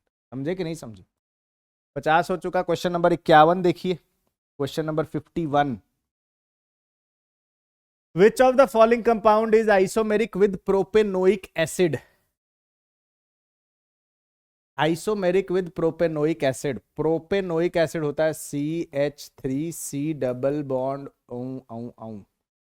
CH3CH2 C double bond OOH, ये है propanoic acid. Which of the following compound is isomeric with. Isomeric कौन होगा इसके साथ, तो मॉलिक्यूलर फॉर्मूला देख लो ना। 2 carbon 3 carbon 3 carbon 3 carbon 3 2 5 1 6, C3H6O2। C3H6O2 जो होगा वो इसका क्या होगा, आइसोमेरिक होगा। बोलो यस और नो। तो C3 DU कितना होगा इसमें, DU 1 है, DU 1 है। तो आओ देखें जरा, 2 3 4, ये तो ऐसे ही गलत हो गया। 1 2 3 C3 2 2 4 1 5 1 6 और DU, हाँ बिल्कुल सही, ये हो जाएगा C3H6O2। तो molecular formula same, DU same, तो आइसोमर। सीधा सीधी बात, और कुछ नहीं, नो बकवास। 51 52 देखिए, 52 देखिए बेटा, 52 कहता है कि minimum number of carbon atom in ketone to show position isomerism. Position isomerism show करने के लिए कीटोन को मिनिमम कितने, कीटोन को क्या मिनिमम कितने कार्बन चाहिए, तो कीटोन 1 2 3 4 5, तो यहाँ 2 हो गया है ना। देखो ऑब्वियस सी बात है कि हमें ज्यादा टाइम वेस्ट नहीं करना है, समय के हिसाब से जल्दी जल्दी सॉल्व करना है। तो पोजीशन आइसो इसको कहेंगे पेंटेन 2 ओन, ठीक है जी। फिर उसके बाद 1 2 3 4 5 यहां लगा दिया, तो क्या हो गया, पेंटेन 3 ओन। इससे कम में आप कीटोन को आइसोमेरिज्म नहीं शो करा सकते हैं। तो पेंटेन 2 ओन और पेंटेन 3 ओन, पेंटेन 2 ओन और पेंटेन 3 ओन। तो minimum number of carbon atom in ketone to show position isomerism, minimum number of carbon atom in ketone to show क्या, पोजीशन आइसोमेरिज्म। तो minimum कितने, 1 2 3 4 5 5 5 5 हो जाएगा। समझे। 53 देखिए बेटा जी, 53 देखिए, number of structural isomers of C6H14। 53 देखिए, number of structural isomers of C6H14। बेटा जी C6H14 अगर आप देखते हैं तो इसका DU होता है C6, 6 दूनी 12 और 2 14, सही है। DU 0 है, DU 0 है, DU क्या है, 0 है। तो 6 कार्बन पे ओपन चेन स्ट्रक्चर बनाना है, ओपन चेन स्ट्रक्चर बनाइए। 53 ओपन चेन स्ट्रक्चर बनाइए। 1 2 3 4 5 6, 1 2 3 4 5 है ना। आइसो C6H14, 6 दूनी 12 और 2 14, CnH2n+2, ठीक है। फिर उसके बाद 1 2 3 4 5 यहां लगा दीजिए, ठीक है, 3 हो गए। उसके बाद अब इसमें तो और कुछ नहीं कर सकता हूं मैं, तो 1 2 3 4 यहां लगा दिया 5 और यहां लगा दिया 6।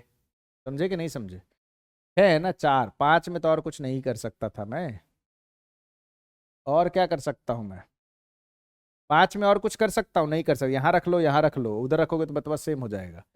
तो एक ये हो गया और एक हो गया, 1 2 3 4 5 6, तो टोटल कितने बनेंगे? टोटल हो जाएंगे 5 स्ट्रक्चर। टोटल कितने स्ट्रक्चर बनेंगे? टोटल बनेंगे 5 स्ट्रक्चर। ठीक बात है। चलिए 54 में आ जाइए। 54 में आ जाइए। 54 the isomerism shown by benzaldoxime is. Benzaldoxime कौन सा आइसोमेरिज्म शो करेगा? तो बेटा जी ये C डबल बॉन्ड N, इधर लोन पेयर इधर OH, ये वाला सेंटर हमेशा ज्योमेट्रिकल आइसोमेरिज्म शो करेगा।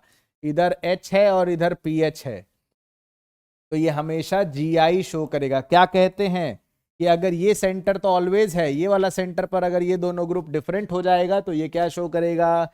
GI, यानी ये ज्योमेट्रिकल आइसोमेरिज्म शो करेगा। क्या शो करेगा? ज्योमेट्रिकल आइसोमेरिज्म शो करेगा। 55 नंबर सवाल देखिए, विच ऑफ द फॉलोइंग है Z कॉन्फ़िगरेशन? बेटा E होता है सेम ग्रुप, E होता है ऑपोजिट साइड पे। पूरा लिख देता हूं, high priority on opposite side, और Z होता है high priority on same side. High priority on same side. तो चलिए आ जाइए, कह रहा है जेड कॉन्फ़िगरेशन किसका होगा, है ना? जेड मतलब सेम साइड चाह रहा है, तो ये high priority Z, high priority Z, high priority Z. तो आंसर हो जाएगा all of the above. Answer क्या हो जाएगा? All of the above. चलिए आगे आ जाइए, 56 देख लेते हैं। 56 विच of the following has E configuration? ये हाई प्रायोरिटी, ये हाई प्रायोरिटी, तो ये हो गया Z. High priority Z, high priority Z, high priority E opposite side. तो आंसर हो जाएगा ये 56 का आंसर हो जाएगा 4। समझे? 57 देखिए, 57 का answer which pair of geometrical isomers? पहला सेम ग्रुप लगा हुआ है तो नहीं होगा। दूसरे में ClH Br CH3 बिल्कुल होगा। ये सेम ग्रुप लगा है, बिल्कुल नहीं होगा। HCl Br CH3 बिल्कुल। 2 और 4, 2 और 4, तो क्या हो जाएगा? 2 और 4, 3 नंबर आंसर हो जाएगा। उसके बाद आ जाइए 58। 58 which can show geometrical isomerism? कौन शो करेगा ज्योमेट्रिकल आइसोमेरिज्म? पहला वाला सेम ग्रुप लगा है, आपको पता है, नहीं होगा। सेम ग्रुप लगा है, नहीं होगा। ये शो करेगा, अपोजिट है। ये दोनों सेम ग्रुप लग गए तो ये भी नहीं शो करेगा, तो आंसर हो जाएगा 3। 58 का आंसर क्या हो जाएगा? 3। 59 देखिए बच्चा party. 59 geometrical isomerism is shown by, नहीं होगा, कारण टिंग टिंग। शो करेगा, नहीं करेगा, टिंग टिंग। BR नहीं करेगा, टिंग टिंग। तो इसीलिए ये आंसर हो जाएगा 59 का आंसर होगा 2। इजी है। 60 में आ जाइए। 60 विच स्ट्रक्चर रिप्रेजेंट्स? तो आप इसमें देखिए, इसमें क्या है, कार्बन पर मिथाइल लगा है और यहां पीछे वाले कार्बन पर Cl लगा है। तो यहां पर क्या हो रहा है, इसका पोजीशन बदल गया। इसको लिखोगे तो क्या लिखो? फ्रंट कार्बन पर एक ऐसे लिखो, देखो, फ्रंट कार्बन पर एक इधर CH3 लगा हुआ है, दिख रहा है? फ्रंट कार्बन पर एक CH3 लगा हुआ है और बाकी हाइड्रोजन है। बैक कार्बन पर अगर चलें, बैक कार्बन पर भी आप देखिए, एक लगा है CH3, एक लगा है Cl और एक लगा हाइड्रोजन। ये पहले वाला हो गया। E वाला का ये स्ट्रक्चर बना, E वाला का बनाते हैं। फ्रंट कार्बन पर एक लगा है CH3, H और H। दूसरा देखिए, बैक कार्बन पर एक लगा है CH2Cl और H और H। तो आप देखिए, यहां पर 2 पर क्लोरो है, यहां पर 1 पर क्लोरो है, पोजीशन बदल रहा है, इसीलिए पोजीशन आइसोमेरिज्म कहलाएगा। क्लियर? आ जाइए 61 देख लेते हैं। 61 कहता which of the following represent structure having cis arrangement around each double bond. पहले तो ये तो कुछ है ही नहीं, यहाँ देखेंगे यहाँ पे हाँ दोनों सेम साइड है, सिस है, यहाँ भी दोनों सेम साइड है, सिस है, यहाँ भी दोनों, बिल्कुल सर ये सिस हो जाएगा, ये सभी में क्या है सेम साइड है तो सिस हो जाएगा, बिल्कुल सही।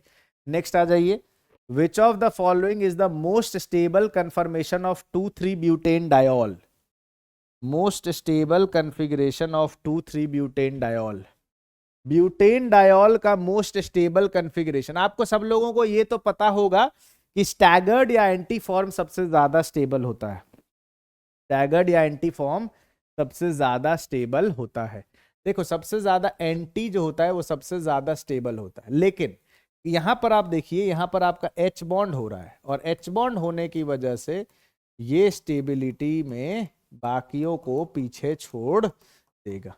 ये स्टेबल एच बॉन्ड होने की वजह से ये इसकी गॉश फॉर्म भी स्टेबल हो जाता है, किससे एंटी फॉर्म से, अगर वहां पर हाइड्रोजन बॉन्डिंग देखने को मिल जाता है या फिर कोई इलेक्ट्रोस्टैटिक अट्रैक्शन देखने को मिल जाता है। कहता how many isomers will be primary alcohol excluding stereo isomers. Primary alcohol बनाना है ना, तो देखिए आइए बना लेते हैं C5H11 1 2 3 4 5 6 1 2 3 4 5 नहीं C5 है ना, और क्या बेटा OH, प्राइमरी ही बनाना है ना, तो एक फिर OH रखिए 1 2 3 4 और 5 हो गया, फिर रखिए 1 2 3 4 OH यहां रख दीजिए, है ना।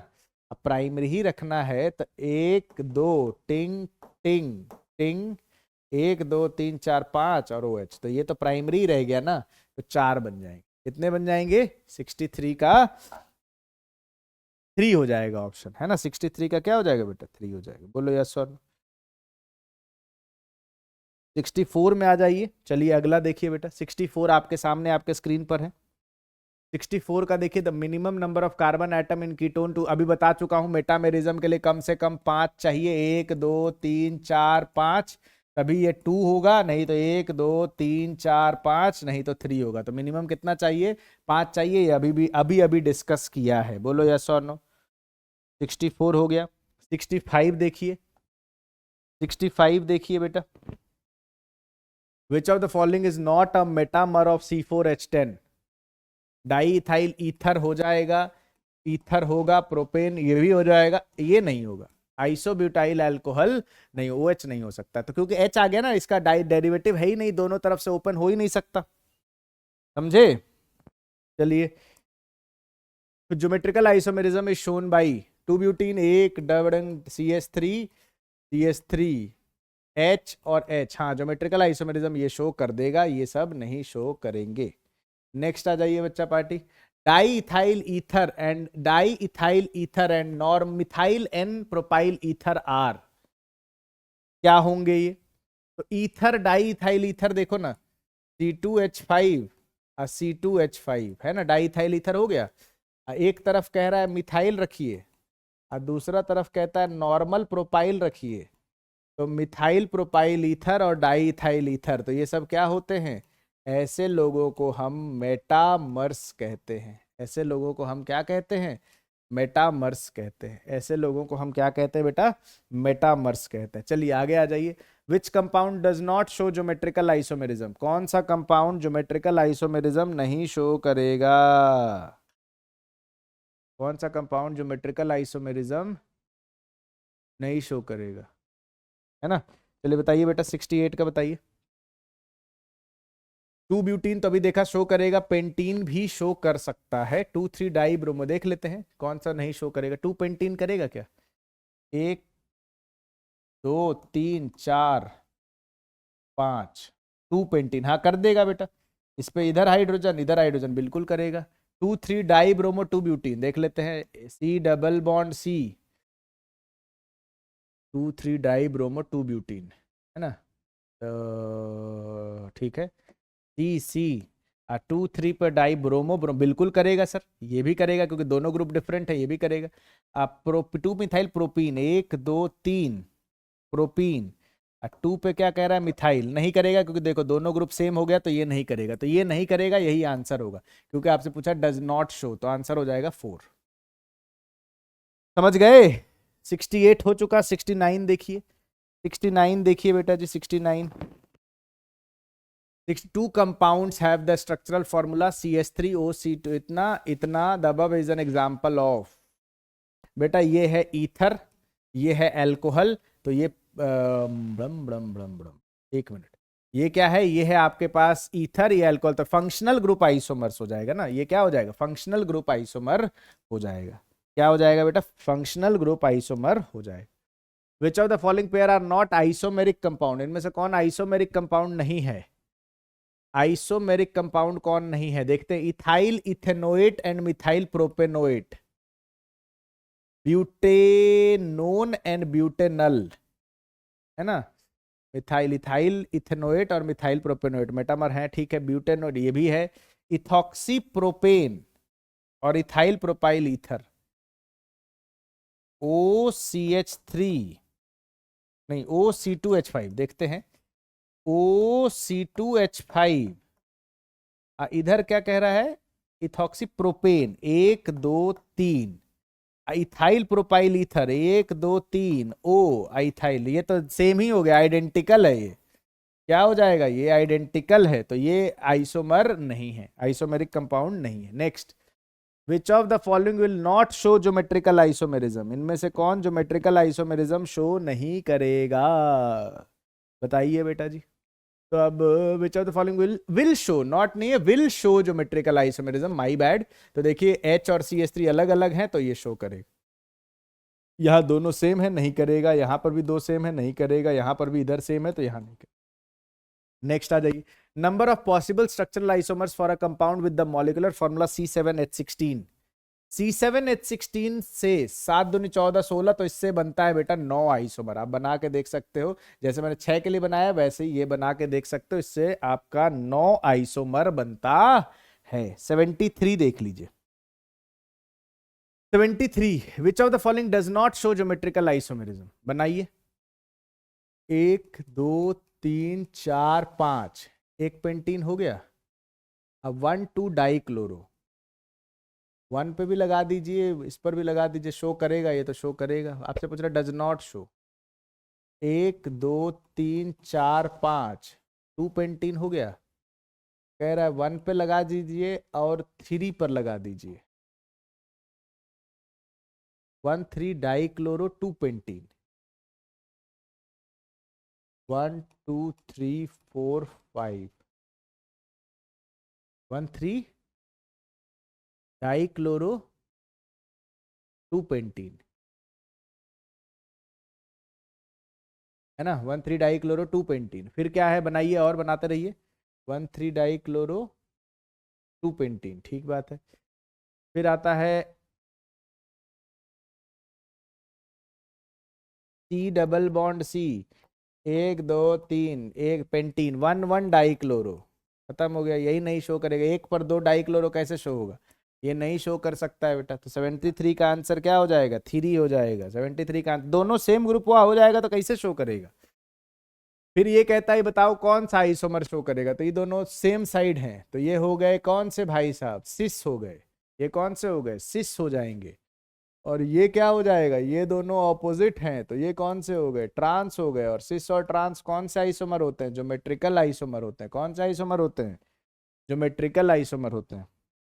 75 देखिए, which compound shows cis trans isomerism, 1 butene तो शो ही नहीं कर सकता ना, CC, दोनों हाइड्रोजन हो गए, तो ये शो नहीं करेगा। 2 प्रोपीन देखिए, 1 2 3 है, 2 प्रोपीन, 2 प्रोपीन तो क्या ही होता है, प्रोप 2 इन, मतलब ही नहीं है ये, 2 ब्यूटीन, 1 2 3 4, हाँ ये शो करेगा, hydrogen hydrogen, cis trans isomerism show करेगा, बिल्कुल सर ये करेगा, 2 ये भी नहीं करेगा, ये भी नहीं करेगा, ये भी नहीं करेगा, समझ आई बात, सिंपल सा लॉजिक है। नेक्स्ट आ जाइए बेटा जी, 76 नंबर सवाल, 76, का आंसर क्या होगा? यहां पर इधर एक मिथाइल है और इधर अलग अलग है, इसी तरह यहां पर इधर अलग अलग है, इधर भी अलग है, उसी तरह इधर अलग है इधर, तो ऐसे को हम लोग मेटामेरिज्म कहते हैं। जब कभी भी किसी पॉलीवेलेंट फंक्शनल ग्रुप के अराउंड अल्काइल ग्रुप चेंज होता है, पॉलीवेलेंट फंक्शनल ग्रुप के अराउंड अल्काइल ग्रुप अगर आपका क्या होगा बेटा, चेंज हो जाएगा, तो उसको हम लोग क्या कहते हैं? मेटामेरिज्म कहते हैं। 77 नंबर सवाल देखिए, 77 number. The geometrical isomerism is shown by, geometrical isomerism कौन शो करेगा? तो यहां देखो दोनों ग्रुप हुआ सेम हो गया, नहीं करेगा। यहां भी दोनों ग्रुप सेम हो गया, नहीं करेगा। यहां इधर से तो कर देगा, लेकिन इधर से चलेंगे यहाँ यहाँ यहाँ, ये सेम आदमी यहाँ यहाँ यहाँ, सेम आदमी, तो नहीं करेगा। और यहां से देखो तो इधर से कर देगा, उसके बाद इधर चलोगे तो यहाँ CH3 और यहाँ पर कुछ नहीं, तो ये वाला दोनों डिफरेंट ग्रुप मिल रहा है, तो ये आपका ज्योमेट्रिकल आइसोमेरिज्म शो करेगा। 77 78 देखिए बेटा जी, di methyl ether and ethyl alcohol. Ether और अल्कोहल क्या कहलाएंगे? फंक्शनल ग्रुप आइसोमर्स कहलाएंगे। और क्या कहलाएंगे? ईथर और अल्कोहल क्या कहलाएंगे? ईथर और अल्कोहल आपके फंक्शनल ग्रुप आइसोमर्स कहलाएंगे। ईथर और अल्कोहल क्या कहलाएंगे? फंक्शनल ग्रुप आइसोमर्स कहलाएंगे। 78 79 देखिए, which isomers have same structural formula? Structural formula same है, but differ in relative arrangement of atoms of groups are called, relative arrangement of atom और group से differ करता है, उनको हम लोग क्या कहते हैं? उनको हम स्टीरियो आइसोमर कहते हैं। रिलेटिव अरेंजमेंट मतलब हवा में अलग अलग अरेंजमेंट हो, तो उसको हम लोग क्या कहते हैं? स्टीरियो आइसोमर्स कहते हैं। The number of possible structural isomers of butene are, butene के कितने पॉसिबल स्ट्रक्चरल आइसोमर्स बन सकते हैं? तो ब्यूटीन बनाओ ना, 1 2 3 4 ब्यूटीन, 1 2 3 4 ब्यूटीन, 1 2 3 टिंग और टिंग। तो पॉसिबल आइसोमर्स आपके ब्यूटीन के कितने बन सकते हैं? ब्यूटीन ही है ना, 2 मिथाइल नहीं, ब्यूटीन का पूछ रहा है। Number of possible structural isomers of butene. Butene क्या होता है? ब्यूटीन होता है बेटा जी C4H8। C4H8 का मतलब इसका बताना है, तो इसका DU क्या होता है? DU आ गया सर 1, तो हाँ तो ठीक तो बना रहे थे, C डबल बॉन्ड C, बस बन गया। तो 3 बनेंगे, कितने बनेंगे? 3 बनेंगे। आई बात समझ में? तो यहां पर बच्चा पार्टी हमारा आइसोमेरिज्म भी समाप्त होता है। यहां पर हमारा क्या समाप्त होता है? आइसोमेरिज्म भी यहां पर हमारा समाप्त होता। समझे कि नहीं समझे? तो 2 चैप्टर हम लोगों ने पूरे उसके साथ क्या कहते हैं, जितने भी कॉन्सेप्ट्स इन्वॉल्व थे उसके साथ हम लोगों ने 2 चैप्टर को बढ़िया तरीके से निपटाया। अब आखिरी चैप्टर बचा हुआ है नॉमेनक्लेचर। ये सब आप लोग जानते भी हैं, बहुत सरल सा चैप्टर है आइसोमेरिज्म, लेकिन हाँ छोड़ना नहीं है कुछ भी, क्योंकि यदि आपने कुछ छोड़ दिया तो फिर बवाल हो जाएगा, फिर गड़बड़ हो जाएगा। समझे कि नहीं समझे? तो छोड़ना अपन को कुछ भी नहीं है, अपन कुछ भी छोड़ेंगे नहीं। आई बात समझ में? ठीक है। नॉमेनक्लेचर अपने आप में एक इंपॉर्टेंट चैप्टर है। मैं फिर से कह रहा हूं कि सारे क्वेश्चंस, यही सारे क्वेश्चंस आप लगा करके जाएं, मैं आपको गारंटी देता हूं कि इसमें से भी सवाल आने के भरपूर चांसेस हैं, है कि नहीं? जब आप पेपर दे के आएंगे तो आपको दिखाया जाएगा कि देखो बेटा ये सारे सवाल कराए गए थे, आपने किया यहां पर, तो वहां पर भी हो रहा होगा, और नहीं करोगे तो फिर वहां होने की संभावना कम हो जाएगी। ठीक है, एकदम उसी लेवल बेस्ड क्वेश्चन है जैसे नीट में आपसे पूछा जाता है। समझे कि नहीं समझे? आइए फिर इसको खत्म करें फाइनल इसको, फिर उसके बाद आपको विराम मिल जाएगा। आइए चलिए अब बात कर लेते हैं हम लोग किसकी बेटा जी? IUPAC नॉमेनक्लेचर की। ठीक बात है। तो आइए क्या कहता है, विच of the following is incorrect name? Isopropyl CH3 CH3 सही है। Tert butyl tertiary butyl CH3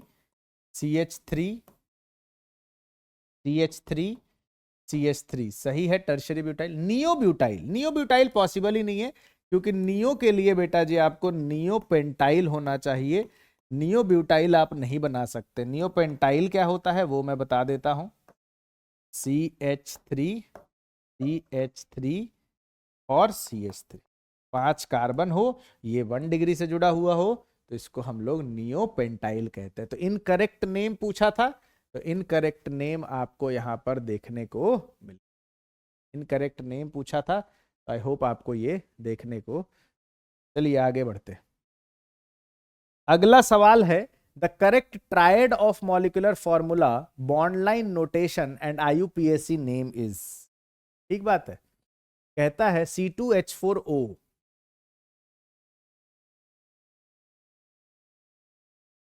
C2H4O,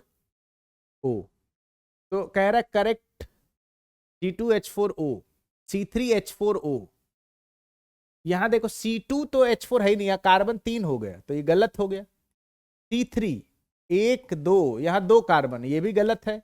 C4H6 1 2 3 4, H2H, हाँ, और 1 3 1 2 3 4, 1 3 ब्यूटाडाइन, 1 3 क्या है, 1 3 ब्यूटाडाइन। ये बात बिल्कुल समझ आती है, बिल्कुल ये हो गया आपका 1 3 ब्यूटाडाइन, तो बिल्कुल सही, ये तो सही लग रहा है।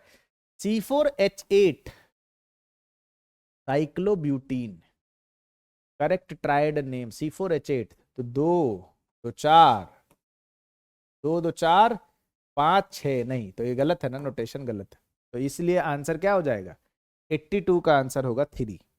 आइए next, molecular formula C4H8O2 represents 83। देखिए क्या रिप्रेजेंट करता है C4H2O। C4H8O2 का अगर मैं DU निकालने जाऊं तो निकलेगा C4H8 ही, और C4H8 में अगर इसको लेके जाऊं तो C4H10 हो जाएगा। C4H10 होगा तो क्या हो जाएगा, DU हो जाएगा बेटा जी 10 - 8/2, 2/2, 1 आ गया। हाँ, तो एसिड भी होता है, यानी COOH भी हो सकता है, बाकी जोड़ दीजिए, और COOR भी हो सकता है बाकी, यानी एसिड भी रिप्रेजेंट कर सकता है, ईस्टर भी रिप्रेजेंट कर सकता है। 83 का क्या होगा, 4, DU 1 में। नेक्स्ट आ जाइए 84, the third member of family of alkynes has the molecular formula. Alkynes 1 2 3 4 5 6, पहले बेसिक मेंबर लिख लें, 1 2 3 4 एल्कीनाइंस, तो अल्कीनाइंस ट्रिपल और डबल। तो पहला मेंबर तुम्हें तो इतना तो चाहिए, पहले में 4 चाहिए, इसमें एक CH2 ऐड करोगे फिर कुछ मिलेगा, फिर एक CH2 ऐड करोगे तब कुछ मिलेगा, तो ये पहले में 4, ये फर्स्ट मेंबर है। ये कितना मेंबर है, फर्स्ट मेंबर। एक होमोलॉग में CH2 सेकेंड मेंबर है, और ये थर्ड मेंबर है। तो इस जोड़ोगे 4 + 1 + 1, तो 6 कार्बन का हो जाएगा। तो 6 कार्बन में एक ये है और एक ये है, तो ये तो होगा नहीं, ये बेंजीन होता है, तो ये हो जाएगा 84। समझे, इस तरीके से चेक करते हैं। क्लियर है।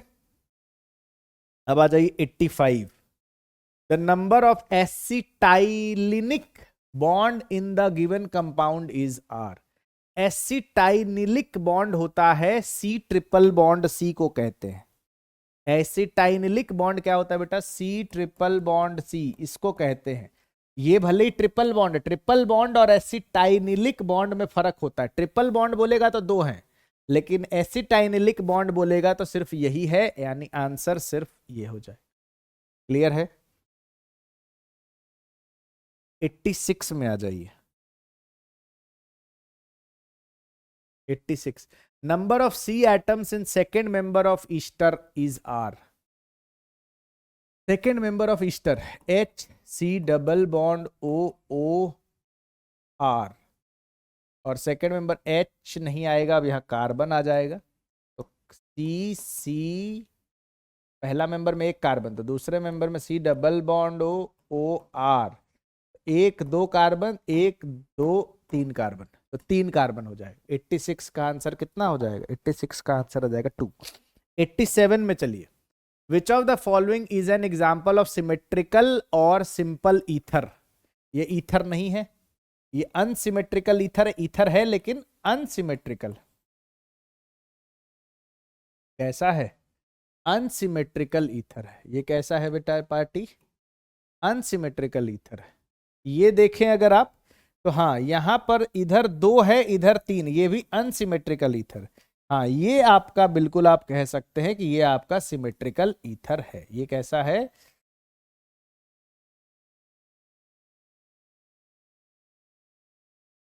ये आपका सिमेट्रिकल ईथर दिख गया। ये आपका सिमेट्रिकल ईथर है ना। 88 देखिए, 88 विच ऑफ द फॉलोइंग कंपाउंड है sp hybridised carbon atom. sp पूछ रहा है तो पहले CH3 C double bond O OH। तो बेटा जी यहां पे sp2 है और sp3 है। CH3 C double bond O और CH3, यहां पर sp2 है। CH3 CH2 और C ट्रिपल बॉन्ड N, यहां पर sp है।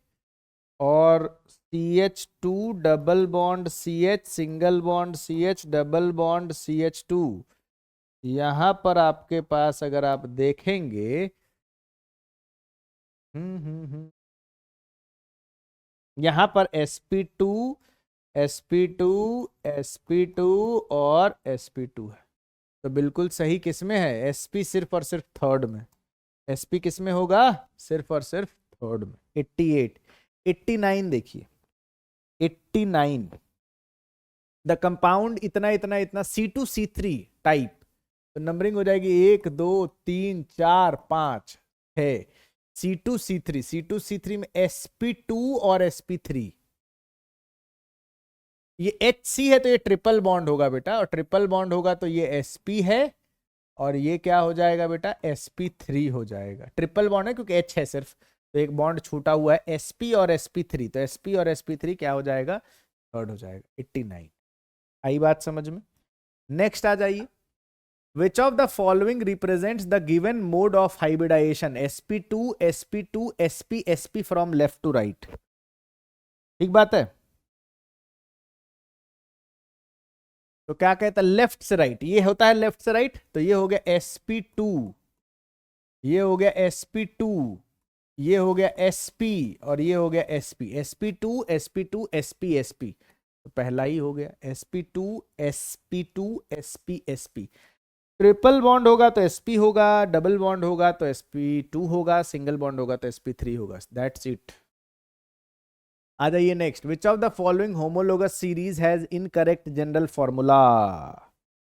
Incorrect general formula. आइए देखें अल्काइन। देखो अल्केन का क्या होता है? CnH2n+2। अल्कीन का क्या होता है? CnH2n। अल्काइन का क्या होता है? CnH2n-2। समझे कि नहीं समझे? ये होता है अल्केन का CnH2n+2, अल्कीन का CnH2n और अल्काइन का CnH2n-2। ठीक बात है जी। तो अल्काइन का तो सही है। एल्केनॉल का क्या होता है? CnH2n+2O। ठीक बात है, ये भी सही। एल्केनल की बात करें तो आप देखो CH3 C double bond OH, मान लेते बेसिक ले लें तो क्या हो गया? C2H4O। तो C2, तो N अगर 2 है तो 2N होना चाहिए, यानी CnH2nO होना चाहिए। तो मैं आपकी बात मान लेता, तो ये गलत हो गया है ना। जैसे कार्बोक्सिलिक एसिड है, देखिए CH3 C double bond O OH होता है। तो क्या लिखते? C2 3 और 1 H4O2, तो C2H2nO2, यानी ये सही है। तो आंसर क्या हो गया? समझे? तो कौन सा गलत है? सॉरी, एल्केनल का आपको गलत दिया हुआ है, तो आंसर हो जाएगा 3। 91 का क्या हो गया? 3। 92 में आइए। Minimum number of carbon atom present in an ester are. Minimum number of एक ईस्टर के लिए मिनिमम कितना कार्बन हो? H C double bond O O और CH3। इससे कम पे आप नहीं बना सकते, क्योंकि अगर यहां पर H लगा दोगे तो एसिड हो जाएगा। तो मिनिमम ईस्टर के लिए आपको 2 कार्बन चाहिए। तो मिनिमम ईस्टर के लिए कितने कार्बन चाहिए? 2 कार्बन चाहिए। चलिए भाई 93 देखिए जल्दी जल्दी। विच ऑफ द फॉलोइंग है जनरल फॉर्मूला? CnH2n, तो अभी बताया मैंने आपको कि ये आपका अल्कीन का फॉर्मूला हो सकता है और साइक्लो अल्केन का होता है। किसका होता है? अल्कीन और साइक्लो अल्केन। तो ओनली अल्काइन गलत, ओनली अल्केन गलत, एरोमेट नहीं, अल्कीन एंड साइक्लिक अल्केन बिल्कुल सही। 93 का आंसर हो जाएगा 4। 94 को देखिए, which compound has alkyne group? C7H14 यानी CnH2n, C10H22 यानी CnH2n प्लस 2, C9H16 CnH2n, 9 दूनी 18 माइनस 2 16। हाँ, तो ये हो गया बच्चा पार्टी अल्कीन, ये हो गया अल्केन, ये हो गया सॉरी, ये हो गया अल्काइन। और C16H32 फिर से CnH2n दिख रहा होगा, तो ये फिर से क्या हो गया? ये हो गया अल्कीन। तो इसका मतलब आंसर क्या हो गया? 94 का 3 हो जाएगा। 94 का क्या आंसर हो जाएगा? 3 हो जाएगा। कोई दिक्कत नहीं सर। चलिए 95 देखिए, 95 देखिए, बताइए 95 आपके सामने आपके स्क्रीन पर है, जल्दी 95 देखते हैं। The IUPAC name for isobutyl chloride is, बताइए बेटा। IUPAC name for isobutyl chloride बना दिया जाए। आइसोब्यूटाइल क्लोराइड, आइसोब्यूटाइल बनाइए पहले तो, ठीक बात है। ये है आइसोब्यूटाइल ग्रुप। क्या है ये? आइसोब्यूटाइल। यहां पर जोड़ दीजिए, है ना। तो यहां पर क्या जोड़े? ये खाली जगह था, यहां पे हमने लगा दिया Cl। तो क्या हो गया? 1 2 3, 1 क्लोरो, 1 क्लोरो, कितना मिथाइल? 2 मिथाइल, और क्या हो जाएगा? 3 कार्बन है तो प्रोपेन। 1 क्लोरो, कितना methyl? 2 methyl propane, 1 chloro 2 methyl propane, 1 chloro 2 methyl propane. 95 का आंसर क्या हो जाएगा? क्लियर है? कोई दिक्कत? चलिए 96 देखिए, the IUPAC name of the given structure, जरा जल्दी देखिए बेटा। 96 बताइए। 96 किधर से नंबरिंग करोगे, क्या करोगे, ये बताना है आपको, ठीक बात है। जल्दी से चले कहीं से, यहां से चलोगे तो 1 2 3 ऐसे चलते हैं, 1 2 3 4 5 6, इधर चलते हैं 1 2 3 4 5 6। हाँ ठीक है, तो बच्चे ज्यादा मिल रहे हैं मेरे को, तो 2 हाँ 4 पे इथाइल मिल रहा है। इधर से चलोगे तो 3 पर इथाइल मिल जाएगा, तो नंबरिंग गलत कर रहे हैं, है कि नहीं। इधर से 1 2, 2 पर 2 बच्चे, 3 4 5 6, कितना हो जाएगा? 3 इथाइल, 2 और 5 di methyl hexane, 3 ethyl 2 5 di methyl क्या हो जाएगा? हेक्सेन। 3 इथाइल 2 5 डाई मिथाइल क्या हो जाएगा बेटा? हेक्सेन। कोई दिक्कत नहीं सर। हमें सबसे पहले क्या चुनना होता है? Longest chain. फिर नंबरिंग कैसे करनी होती है? नंबरिंग वैसे करनी होती है जहां से बच्चा पहले मिले। अब बच्चा दोनों जगह से सेम मिले तो अल्फाबेटिकल ऑर्डर देखते हैं। जैसे यहाँ पर इथाइल हमको ई पर मिल रहा था 3 पर, तो इसलिए हम उधर से नंबरिंग करी हमने। 97 देखिए, 97 देखिए, कहता है number of carbon atom in the principal carbon chain of the given compound are. Number of carbon atom in the principal carbon chain of the given compound. Principal chain हमको यही लेना पड़ेगा। देखो प्रिंसिपल चेन लेने का एक है कि उसमें फंक्शनल ग्रुप होना चाहिए और उसमें मल्टीपल बॉन्ड होना चाहिए। हर हाल में जितना ले सकते हो उतना लेना पड़ेगा। तो जरा हम देखें तो हमें पता चला कि 1 2 3 और 4 ये हो गया। तो 1 2 3 4, तो ये गलत लिया क्योंकि आपने मल्टीपल बॉन्ड नहीं लिया है। तो क्या होगा? 1 2 और 3 हो जाएगा। तो हमें मैक्सिमम हम 3 ले पाए, तो हमारे पेरेंट चेन में कितने आ गए? 3 आ गए। हमारे पेरेंट चेन में कितने आ गए? 3 आ गए। ठीक, आइए 98 देखिए। 98। रॉन्ग आईयूपीएसी पूछ रहा है। तो 1 2 3 प्रोपेनामाइड सही है ये तो। COO है तो मिथाइल 1 2 इथेनोएट, नहीं 1 2 3 1 2 3 तो मिथाइल प्रोपेनोएट क्या हो गया, मिथाइल प्रोपेनोएट। अच्छा इसमें देखेंगे अगर तो नंबरिंग किधर से होगी, इधर से 1 2 3 4 5 4 मिथाइल नहीं, तो ये गलत हो गया। क्यों, क्योंकि उसने नंबरिंग इधर से कर ली है, और जिधर मल्टीपल बॉन्ड होता है पहले मल्टीपल बॉन्ड जिधर मिलेगा नंबरिंग उधर से होनी चाहिए, तो ये वाला गलत हो गया। इसका चेक कर लीजिए 2 इथॉक्सी 1 2 3 ब्यूटेन कर लो आप 1 2 3 4 2 इथॉक्सी ब्यूटेन, ये भी सही है, ये भी सही है। तो आंसर गलत कौन सा, क्योंकि आपसे पूछा है रॉन्ग आईयूपीएसी, तो थर्ड हो जाएगा।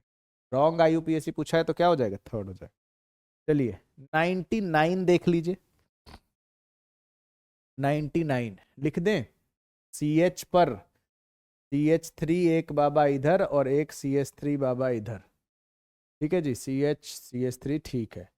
फिर एक CH हो गया, एक CH3 इधर, एक CH3 इधर, तो क्या नाम हो जाएगा, 1 2 3 4, इधर से भी चलोगे तो वही हो जाएगा 2 3 di methyl butane, 2 3 di methyl butane दिख रहा है। तो नंबरिंग करोगे लिख दोगे ना, 2 पे मिथाइल है 3 पर मिथाइल है, तो 2 3 डाई मिथाइल ब्यूटेन एक ही है, आंसर हो जाएगा 99 का, 99 का क्या हो जाएगा 2।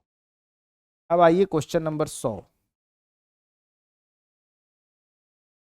देखिए एक कंपाउंड लिखा है, बोला है आईयूपीएसी नाम बताने के लिए, तो देख लेते हैं, फिर से इसको लिखना पड़ेगा। तो CH3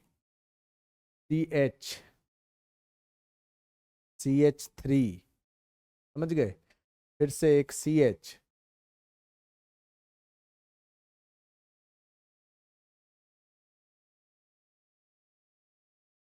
है ना, CH, इसमें कुछ छूट रहा है, क्योंकि यहां पर एक बात देखो आप, ये कुछ स्ट्रक्चर सेम स्ट्रक्चर गलत है, क्योंकि अगर इसको मैं बनाने जाऊंगा तो CH आ गया, फिर से वही नाम आ गया है, और CH3 हो गया, और इधर CH3 पुराना वाला ही हो गया है। तो अब मैं सबका ही आईयूपीएसी लिख देता हूं, क्योंकि इसका नाम तो सेम है, ये कुछ ना कुछ यहाँ मिसिंग है, पिछले वाले क्वेश्चन के जैसा ही सेम आ गया है ना, इसी का दोबारा पूछ लिया और ये नाम बदल गया, तो मैं सबका नाम लिख देता हूं, आप अगर इजाजत दे तो। अलाइल होता है एडजेसेंट पोजीशन, एडजेसेंट पोजीशन मतलब अलाइल क्लोराइड मतलब समझ गए, जैसे C डबल बॉन्ड C है ना, तो C पर Cl लगाओ, ये हो गया अलाइलिक पोजीशन, CH2 CH2, ये हो गया अलाइल क्लोराइड, ये 1 हो गया। दूसरा मैं बनाऊंगा तो CCC प्रोपीन है ना, तो डबल बॉन्ड हो गया, अब 1 पर ही क्लोरो लगा हुआ है, तो 1 2 3 1 क्लोरो प्रोपीन हो गया, ठीक। उसके बाद तीसरा नंबर कहता 3 क्लोरोप्रोपीन, तो CCC ये ट्रिपल, तो यहां Cl लगा हुआ हो, 1 2 3 क्लोरोप्रोपीन। अब विनाइल क्लोराइड आपको पता है क्या होता है, विनाइल क्लोराइड होता है C डबल बॉन्ड C, यानी CH2CH और Cl, तो मैं सबका नाम लिख दिया। अलाइल ये हो गया थर्ड, और ये हो गया आपका फोर्थ, यानी ये क्या हो गया आपके पास, ये हो गया अलाइल क्लोराइड, समझ गए, अलाइल क्लोराइड। ये वाला और ये वाला एक जैसा है, देखो CH2CH CH2Cl, ये भी अलाइल क्लोराइड, ये भी अलाइल क्लोराइड। इसका आईयूपीएसी लिखना चाहो तो ये दोनों, ये इसका आईयूपीएसी 1 क्लोरो 3 प्रोपीन, उसका क्या हो जाएगा, आईयूपीएसी हो जाएगा, ठीक बात है। तो ये आपका समाप्त होता है बच्चा पार्टी, क्या बच्चा पार्टी आपका समाप्त होता है आइसोमेरिज्म, नॉमेनक्लेचर और जियो, ठीक बात है। तो ये पूरा हम लोगों ने 100 क्वेश्चंस का एक पैकेज बनाया, और 100 क्वेश्चंस में हम वो तीनों चैप्टर को अच्छे से रिवाइज कर पाए। आपका काम घर पे यही करना है कि दोबारा से, आपने देख लिया होगा, और अगर आप रिकॉर्डेड देख रहे होंगे तो मैं आपको बता देता हूं, इसको दोबारा से आपको क्या करना है, सॉल्व करना है। जहां जहां जिस जिस क्वेश्चंस के कॉन्सेप्ट्स, जिस जो जो क्वेश्चंस गलत हो रहे हैं उसके कॉन्सेप्ट्स को दोबारा आप नोट से रिवाइज कीजिए, आप जहां भी पढ़ रहे हो उस नोट से रिवाइज कीजिए। और एक और इंपॉर्टेंट बात, और दोबारा रिवाइज करने के बाद दोबारा उस क्वेश्चन को सही करने की कोशिश कीजिए, फिर दोबारा गलती नहीं होनी चाहिए। मैं बार बार कहता हूं, एक बार गलती हो जाए चल जाता है, सेम क्वेश्चन अगर एग्जाम में आ जाए तो वहां गलती नहीं होनी चाहिए। आई बात समझ में? तो आई होप आपको ये लेक्चर समझ आ गया होगा, आई होप आपको मजा आया होगा सेशन में। हमने खूब सारे क्वेश्चन प्रैक्टिस करे, रिवर्स टेक्निक के अकॉर्डिंग हम लोग पूरे टॉपिक को समझने की कोशिश भी करी और बहुत सारे क्वेश्चंस भी प्रैक्टिस करें। ठीक बात है? तो मुलाकात होगी आपसे अब अगले 3 चैप्टर के साथ नेक्स्ट वीडियो में। तब तक के लिए आप पढ़ते रहिए, मुस्कुराते रहिए और ढेर सारे सवाल लगाते रहिए। Bye bye everyone, bye bye, tata, take care.